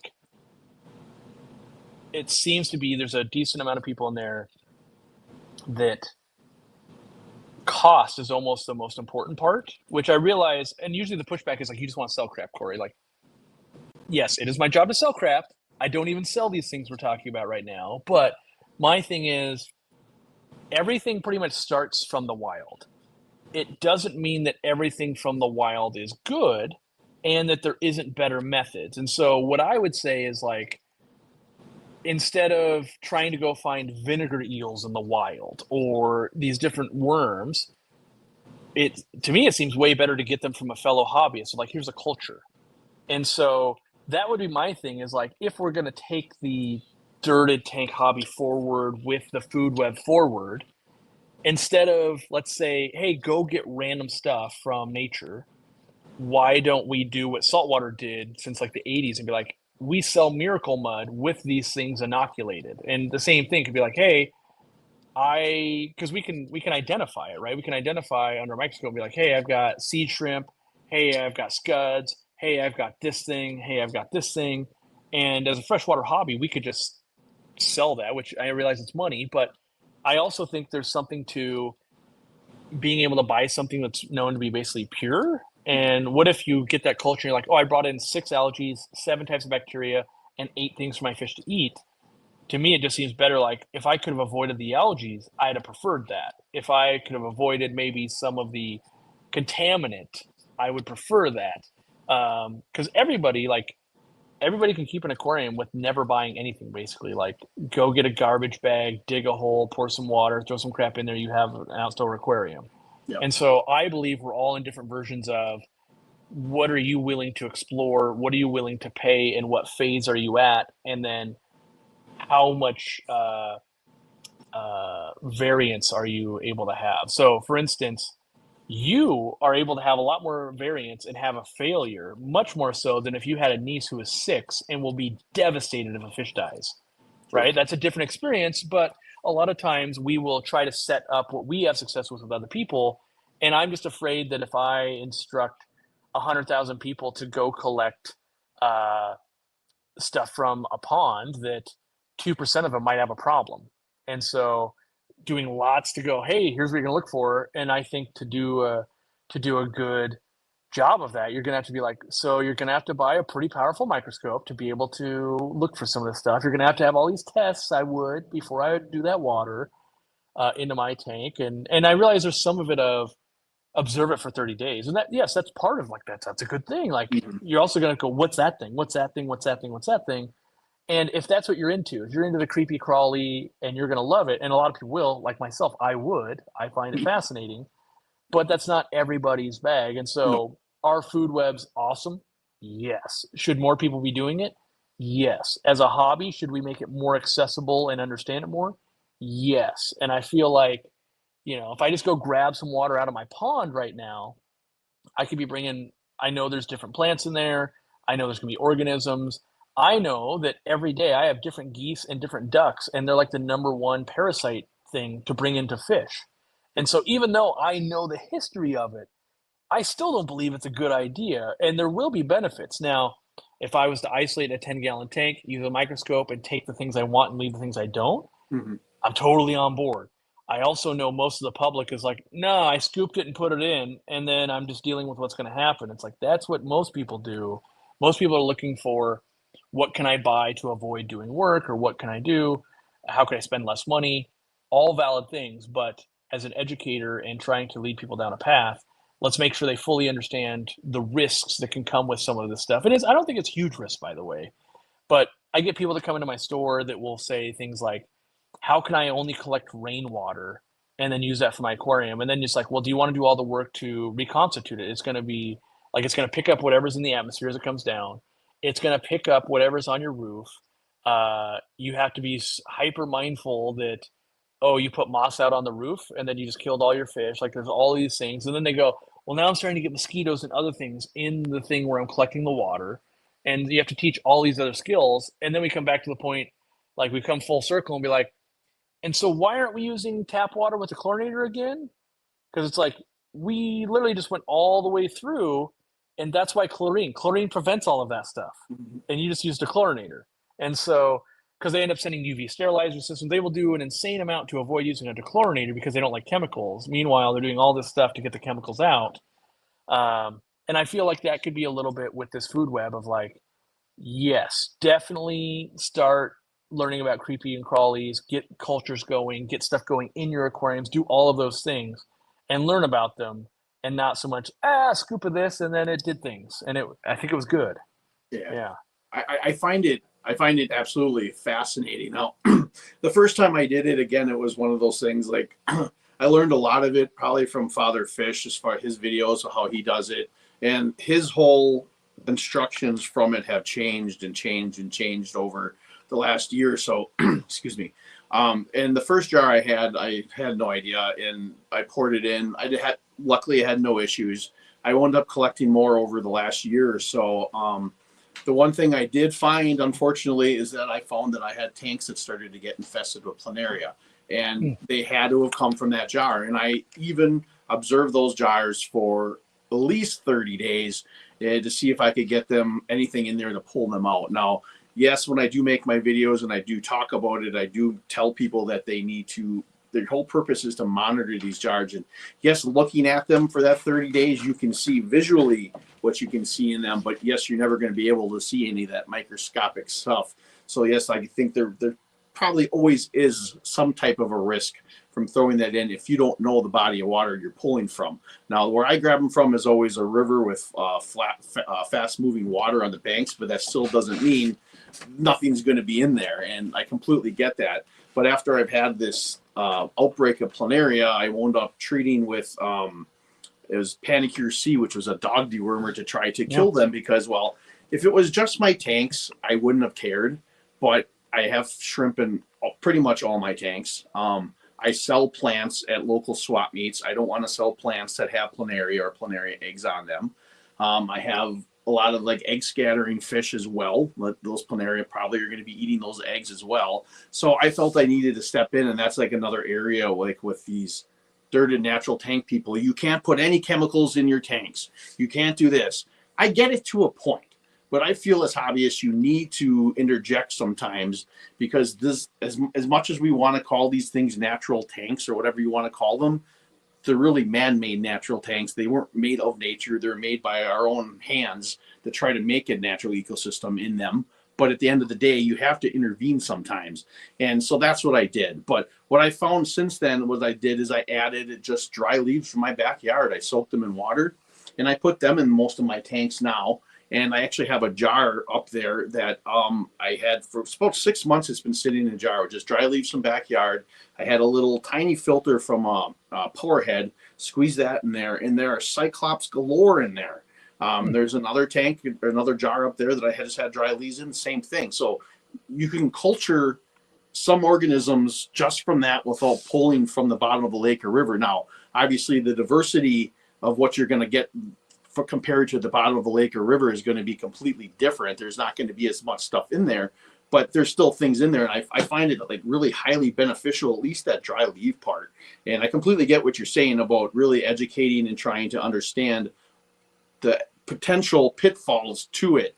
But yeah, and I find it all amazing and fascinating. Like, I collected a big gallon jar, probably like, I don't know, about a month ago, and I put it in a 2.5 gallon tank. Now, my idea with that one is I'm going to let that sit long term, and that's going to be its own tank. I put a little bit of sand at the bottom, and I put a little dorsage in the back just so it has some plants. And all the stuff that's swimming around in there is just absolutely amazing. I find myself actually every time I come down to my fish room, that's the first tank I go to now. And I just sit there and just watch. And so my long-term goal with that is to really let that sit for months and really make sure there's nothing in there that I can see again that's going to be not good for my tanks. And my plan is just to pull leaves out of there, just to pull leaves and put them in the tanks with any of those little microorganisms that might be attached to it, and let that kind of feed to it. And then I can put dry leaves back in to replenish it.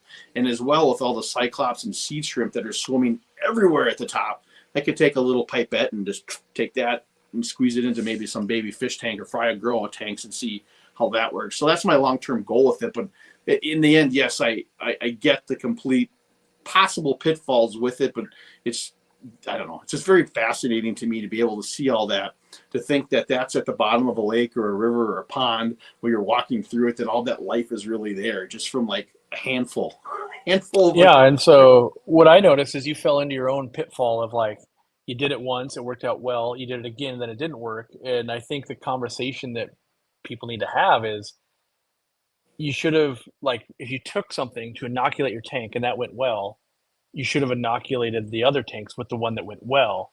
And everyone always thinks I'm trying to turn a buck. Not everyone. A lot of times that gets, it seems like, oh, you're always trying to make money. Like, no, no, no. I believe that paying money for a service is saving money. And so what I mean by this is, imagine all these leaves and stuff you've got going, and you're like, you've basically created a delivery method. I take the leaf, it brings the organisms that I have observed to like, and I put it into a tank. What if we took like pieces of sponge and did that, and now you bring it to the swaps and the club, and you're like, yeah, it's a buck. Like, it's a buck, and you can buy this inoculation thing, and that's what kind of Miracle Mud and all these things were. And I just think that is, for the dirted tank movement, is a way better path forward of free or a buck or whatever of this starter culture of food web than go grab random ones. Like, yes, but there's stuff you don't have yet. Like, cool. But get a few people that do have the microscope and want to create these packages, so that, because it is a food web and you're like, oh no, all my seed shrimp are knocking out this. Like, you can find which ones are going to be able to cohabitate and actually be beneficial for the fish. And you can help spread that around very cheaply. And yes, I think the conversation is, oh, you're 7 hours away from ever meeting another hobbyist. Like, yeah, go to the local waterway. But there's also, for like $12, you could probably just have some shipped from any other hobbyist to your door. Sure. And that's what saltwater has done, by the way. Like, saltwater, and that's where I'm saying the maturity of, like, what's it going to look like in 10 years? Like, saltwater went, go grab Miracle Mud and stuff. And then they isolated all the copepods, all the things, and you can buy rotifers, all the packs. And I think we could also get the same thing. Like, we have it a little bit. You can buy scuds. You can buy some freshwater rotifers. You can buy Daphnia. You've got the base of it, but there's a lot more. Like, I don't know if there's too many places I could go buy like seed shrimp and Cyclops and some other things. But I think it could be, if people saw the value in the food web, which I do think the food web is a useful thing. And, you know, snails are part of the food web, Malaysian Yep. trumpet snail, like there's a bunch of things. And even there are some fish that'll eat hydra and will eat planaria. However, I think most people go like, I'd rather not have those two, but there are fish that would definitely go down on those. Hmm. And so I just think that as educators and where it's going is it probably should go like, yeah, you can now either purchase it or get it, you know, if you need beneficial bacteria, we all know like, hey, you could get that from any other established tank. We should probably be moving towards, hey, you want this food web? We could get that from any other seasoned established tank that's already running it, knowing that, oh, that's been running for 3 years. Most likely, if there was something we didn't want, it would have surfaced by now. They might have a fish eating it, but most likely your odds are so incredibly better than unknown waterway versus known Aquarius tank with X amount of time of observation. Absolutely. Very cool.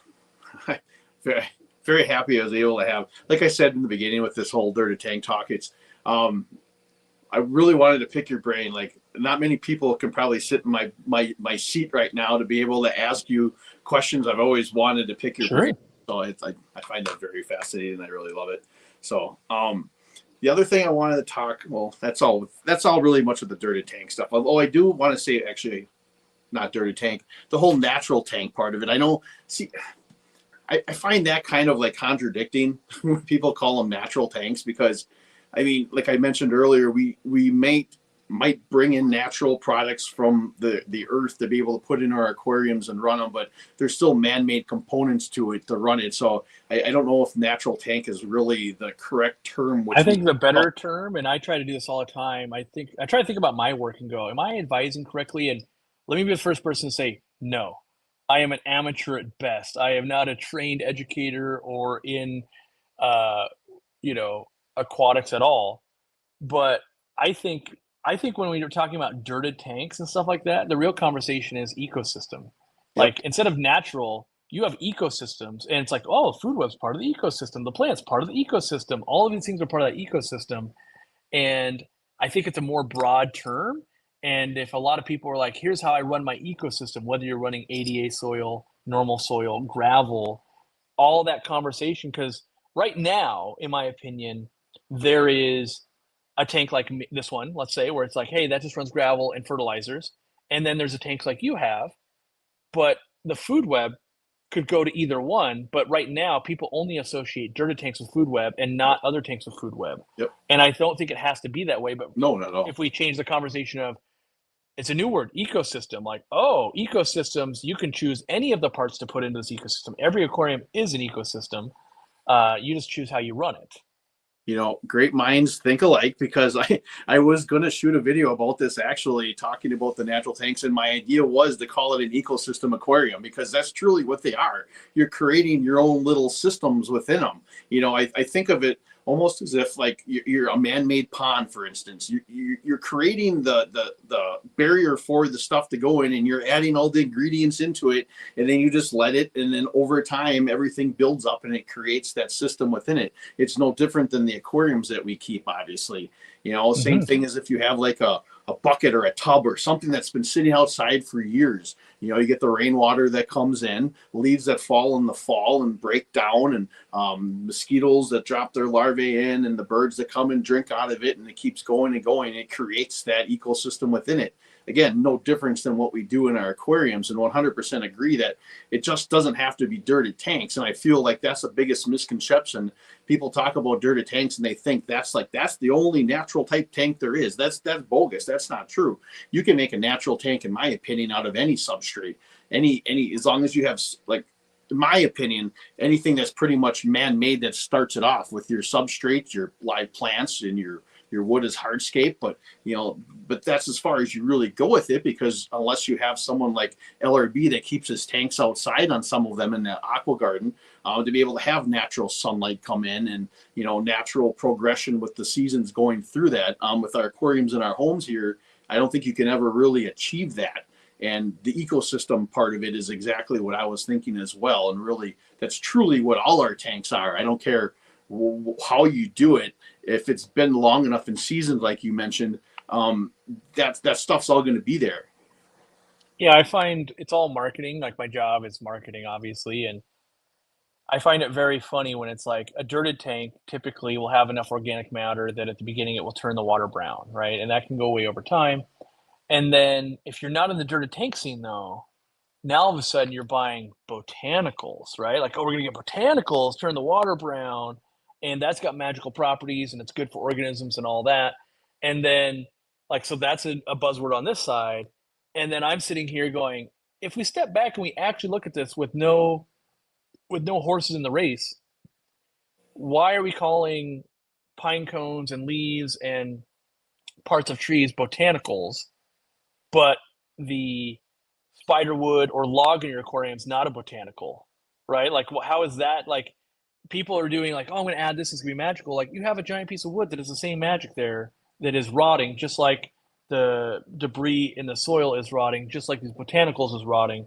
And so I think a lot of times it's marketing and people trying to make money, make a name for themselves, but the ecosystem doesn't care. It doesn't care whether a piece of wood, a leaf, or something else is rotting. It's breaking down, things are consuming it, and so aquariums, while they get to be these different little, I call them little cults, basically, like somehow we're all at war with each other, which makes no sense because Me neither. the hobby is really you and your fish, but Mhm. somehow it's your style versus everybody else.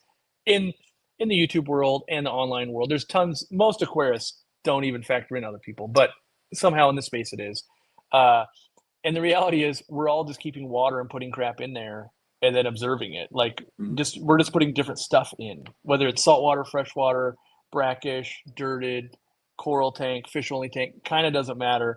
If I don't have anything in there, like I'm watching fish poop rot, and there might be planary. And if I have all kinds of stuff in there, I might be watching plants with a rotting leaf and planary in there. Like, it's all the same stuff, but somehow we're really bad at giving names to different recipes is Mhm. basically what we're doing. Like, we're all cooking, but somehow we're trying. No, I'm not cooking. I'm doing this other thing. Like, but did you not just put a recipe together and then marinated it and watched it cook and then you had a result? Like, we're all cooking, and Yeah. so let's just get it on the same plane of like, here's the recipe I'm cooking today. Oh, it happens to be with dirt and this and this, and here's what I'm cooking today. It's with dirt, but with that and that, and here's my recipe. I'm not using dirt, and I'm using this and this. Mhm. Yeah, I got a 55-gallon here that I set up that's not dirty. It's my only tank down here of my main tanks. Like, I have like two 10 gallons that I actually have the sponge filters in, and because I'm breeding out of them. And then I have like Mm-hmm. a small 5.5 gallon, which I do have air in there because I have some Medaka rice fish I'm growing out. So I have air in them and filters. All the filters I have in there mostly because um, I'm trying to breed some white clouds right now, and I want to use that basically the filter juice in it to help feed the baby fry when they're born. Sure. So that's the reason for them. But I have this 55-gallon here that I set up this summer, and I've been calling it a natural aquarium because, well, I don't know what else to call it, but it's only sand substrate. But it's got lots of plants in it, and it's the same as my other ones with no air, no filter. But I plan on putting an axolotl in there for my daughter. My daughter's been wanting one for years. So, but I know with that one, I can't really put gravel in it. I do Yeah. like the idea as well. If I've done this before in the past, is starting with gravel, and you use that gravel substrate we were talking earlier for maybe not 5 years, but for amount of time, and let that build up with all that dirty goodness in it, and then capping it off with sand. And Mm-hmm. but I know that gravel eventually works its way up through the sand in my experiences, and I've done Yep. it. And I couldn't have that happen with the axolotl, so I went just sand over there. But I was going to try to treat this tank exactly the same as all my other dirted tanks as far as maintenance wise goes. And I really wanted to compare and see what the differences would be. Now it's only been a few months, but long term wise, that's my idea. And I just find that kind of interesting as well because, like I said, I don't know. I call it a natural tank, but like I said, there really is no true natural tank that we can build that, in my opinion, as hobbyists. Yeah. I think the difference you'll see, and I started talking, I've got a whole new narrative for the new year for me, but in my 60 days to a season aquarium video, I start talking about fuel. What is the fuel? And so, like, in dirted tanks, like, the dirt is the fuel, right? But in that tank, if it doesn't have dirt, like, oh, what will the fuel be? It's going to be some oxalotl poop. If you put any wood in there, it might be some of that rotting of some of the fuel. Like an easy green or fertilizer type product can also be the fuel. But I think if we start getting back to more what are the parts of the thing you want to do, it instead of it going, you have to follow this recipe, like, great, are you going to use butter? Are you going to use margarine? Are you going to use Crisco? Are you going to use, like, what is the thing that is going to accomplish the thing you want? And because I do think you'll see differences if you just go dirt versus no dirt and you don't replace the fuel at all. I think you'll see a drastic difference. You'll be like, Mm-hmm. yeah, you said you're not going to run a gas powered vehicle anymore and you didn't have any other fuel. The car's not going to move. But it's like, oh, could it be electric? Could it be propane? Could it be diesel? Could it be? And the answer is yes to all of those. But I don't think people understand because they don't understand fuel yet, or in these ecosystems, that they're just going, well, when I didn't do dirt, I didn't get those results. Like, well, yes, if you have no fuel for a car, it won't move. So if that's what we're talking about, uh, that's and then so then people go, well, I can only do gasoline. Like, yes, if you haven't experienced anything else and you have car moves or car doesn't move, you will only do gasoline. When you understand, like, oh, you don't have a propellant in there, I now understand, like, you could even do pressurized air. That'll move a car. It'll be very inefficient, and I think that's what I'm hoping to teach people is not so much is one method better than another. It's what method are you using? Do you have a fuel source? Like, Yeah. is that even a thing yet? You Yeah. don't, because people all the time when they're cycling an aquarium, they're like, well, I'm going to use ammonia, or sometimes they just set up, they do nothing. It's like, if nothing goes in that aquarium, it will literally do nothing. You're waiting for dust to fall and something to start a process. Mm-hmm. What is the fuel you're going to add? And I don't think that's taught well enough by myself or most people. They're just going, hey, do this series of steps, you'll get a result, not what do these steps accomplish or what else could you do? And we know from years of cycling, oh, there's ammonia or there's fish food, basically. But the reality is there's thousands of things you could do. I could pee in an aquarium. I could put this cracker in that aquarium. I could do, I could take a scoop from a swamp and I could put it in there. There's so many ways to do it. But the common thing between them all is they're the start, they're the fuel. And Yeah. so if people can understand what's my fuel, then they can understand some of the other steps in the aquarium. What's fueling the fish? What's fueling the bacteria? What's fueling the plants? So Very good point. So, like with this tank itself, this 55, like I know it's a deep sand substrate. I know I have some Amazon swords in there, and I have a pond lily that was outside of my pond this summer that I put in there. I know eventually I may run into some issues with them not getting enough nutrients to that root system, and I wanted to wait and see. But my idea possibly was taking some dirt and freezing it with some water in like ice cube trays, and then taking that and placing it underneath those individual plants to give them a little bit of a, food source to them to kind of give them a boost. But I don't know for sure. Like I said, I'm just yeah, kind of, the dirted way I would do it, like because I've done it in the past, is get sandwich containers, like the cheapest sandwich container. Put your layer of dirt, put some gravel in there so it's heavy enough, and then make a cutout in it. Plant the plant through it. Make the hole bigger so it can expand. But you can get that under the sand. If the oxalo ever unburied it, you can't get into it. And now you're getting the fuel that you might like from some of the other tanks. You're getting that plant growth, and it's not dangerous to the axolotl. That's another way. You could do it with root yeah, tabs. There's a million ways to do this, but yeah, that's what I think. People think dirted or not dirted. They don't think like, but what about partial dirted? Like that's been done for years too. I have videos on here's how you make like a planter essentially, whether it's a physical pottery type pot, whether it's a Ziploc container, whether it's all of these things, whether you buy plants and they come in a little pot themselves. And some of the Amazon swords that we even sell, they have dirt inside the rock wool. Some will have fertilizer inside the rock wool. It's all a fuel source depending on the vendor we buy from. mm-hmm. But I think that would do a lot for people if they understand, like, yeah, what's my input and what's my output instead of, this plus this equals that. Like, oh, it's A plus B equals C. If C, that's the output you want to plants. What can I fill in for A and B instead of it's only dirt or only fertilizer? There's actually, lots of ways to do that. And some of the most controversial things, I think, like from a father fish of like bury your fish, I think doesn't get explained very well, but it makes perfect sense. Like this thing that has just died, we're now going to plant it basically, and it will be fuel. Like literally, that's why you might bury a fish underneath a tree when you plant it to release the nutrients to the tree.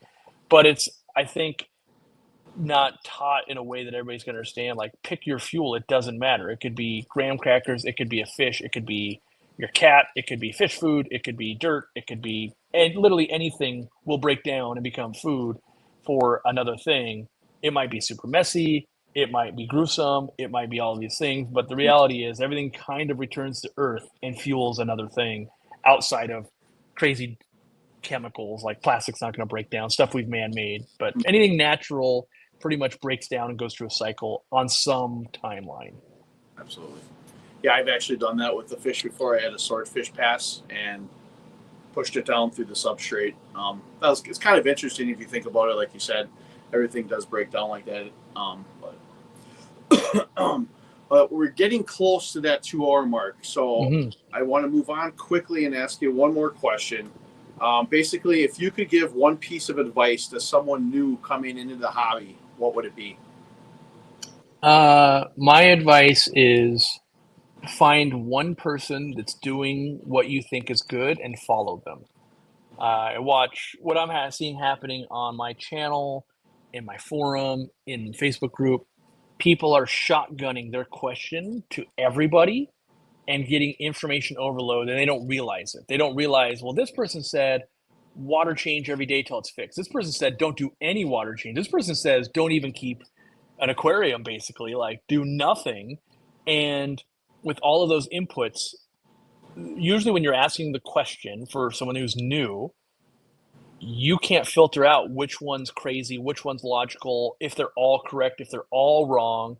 And we assume that people have our best interests in mind, and I think they do.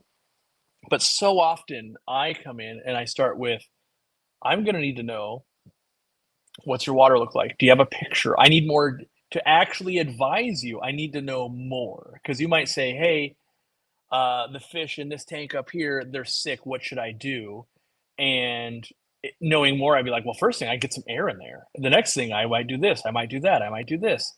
And things even like temperature. We all assume we're all keeping fish at the right temperature, but half the time you find out, like, well, yeah, guppies at 68 might be struggling a little bit. First thing, I get that a little warmer. And then, oh, you've got this little stress factor too. And so when people find, basically, I call it a mentor. Find a mentor, whether it's online, whether it's your local store.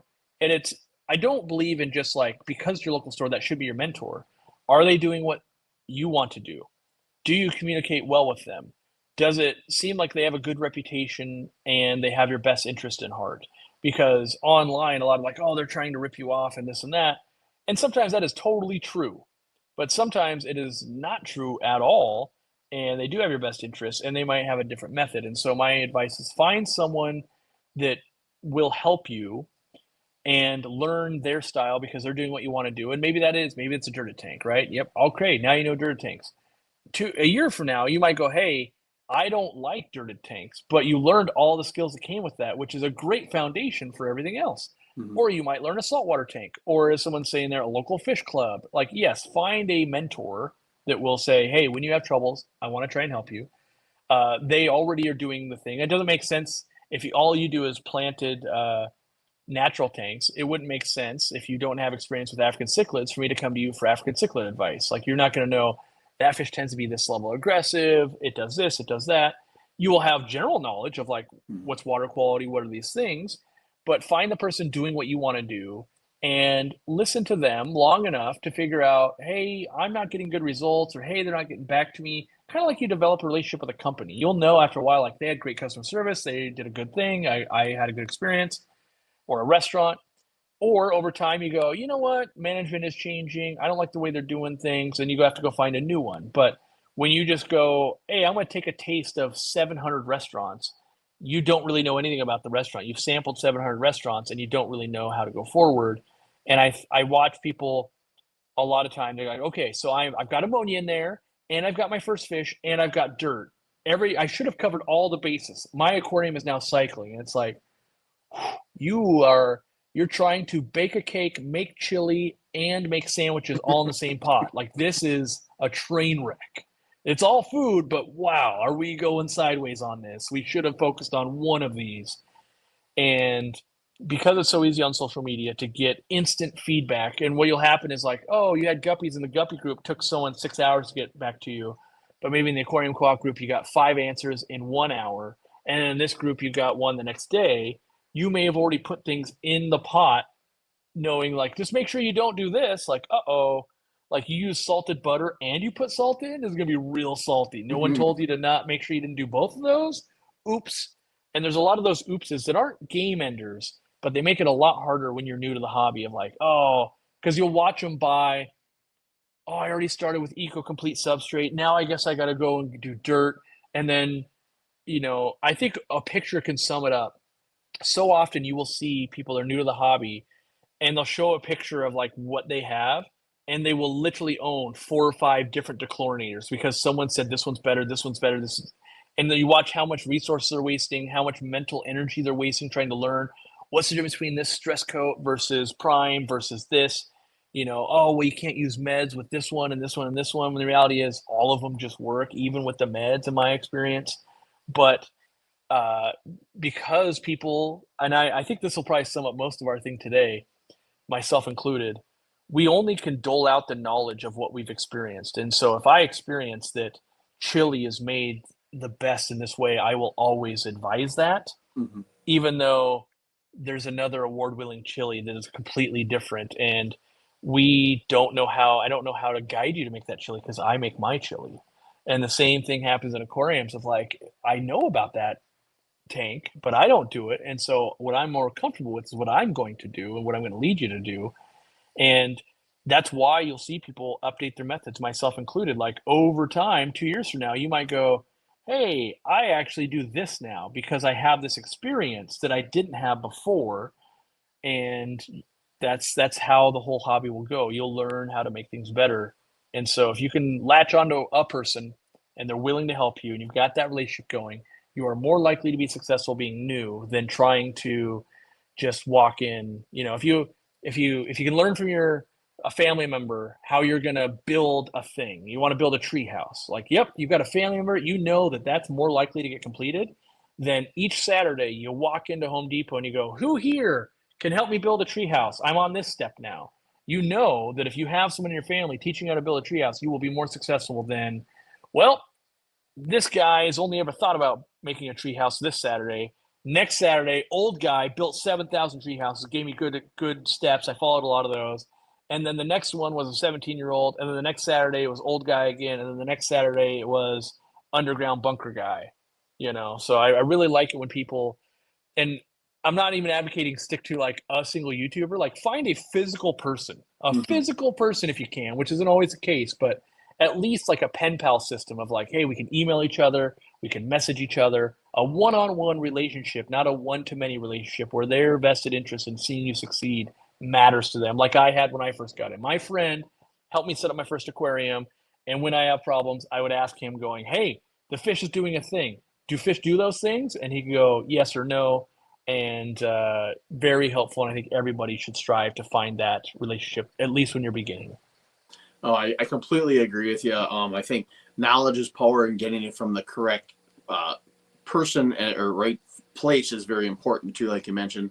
I do as well have that one person, my wife's cousin, I talk to quite a bit about fish. He breeds different fish than I breed. He keeps different types of setups. So he'll bounce information off of me and I'll bounce information off of him. And I find it to be very important to be able to have that. And that's a great answer, Cory, and appreciate it. So with that being said, we're at that 2-hour mark, and I probably should wrap it up here because I know you got another live stream in about 2 hours to do yourself and sit for a couple more hours.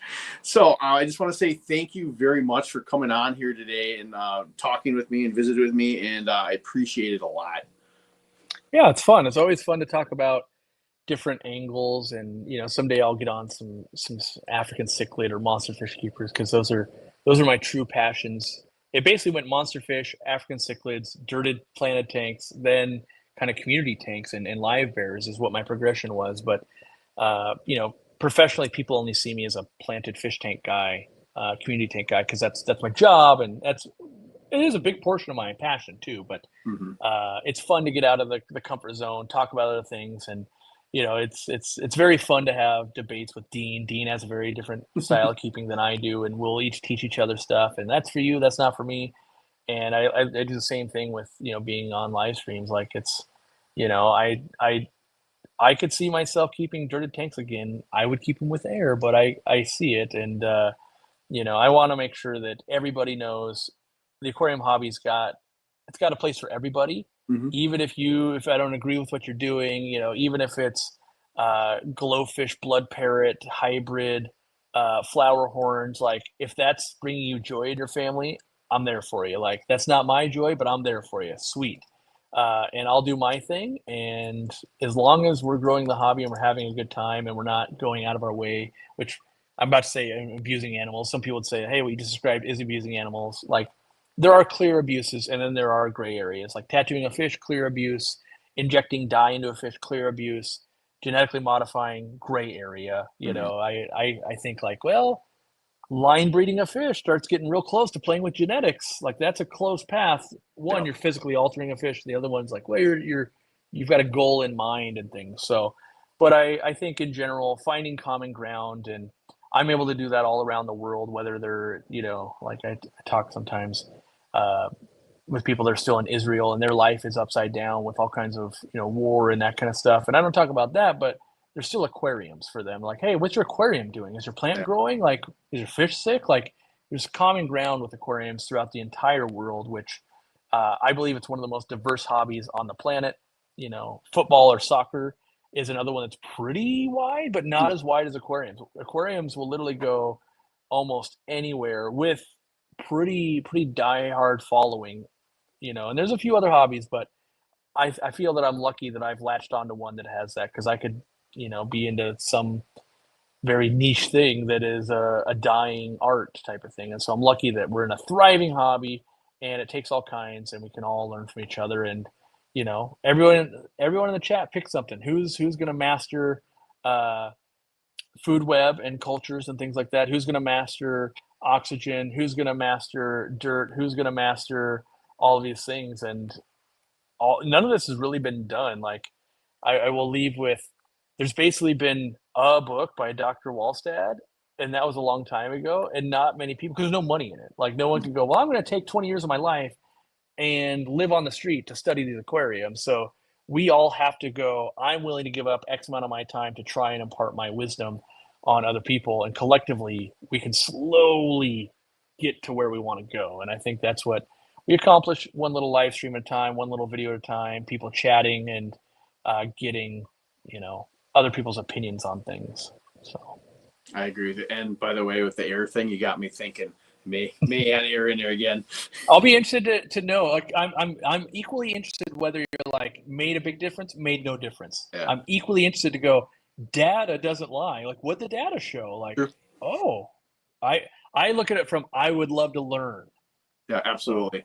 Like I said, I see no difference visually between the two ways before. So I would like to measure that to see. And yeah, like I said, there's nothing wrong with it. It ain't going to hurt nothing. And if anything, it's going to help something in the long run anyway. So. It'll cost you $20 Yeah, to buy exactly. a little I have kit, earphones. but you'll have a little more. You'll have a little more knowledge. So. Yeah, absolutely. So Yeah. anyway, so thank you very much for coming on. I want to thank everybody in the chat. I know I didn't I get a lot of questions popped up. I tend to find myself getting intrigued with the guests, especially with Cory and talking.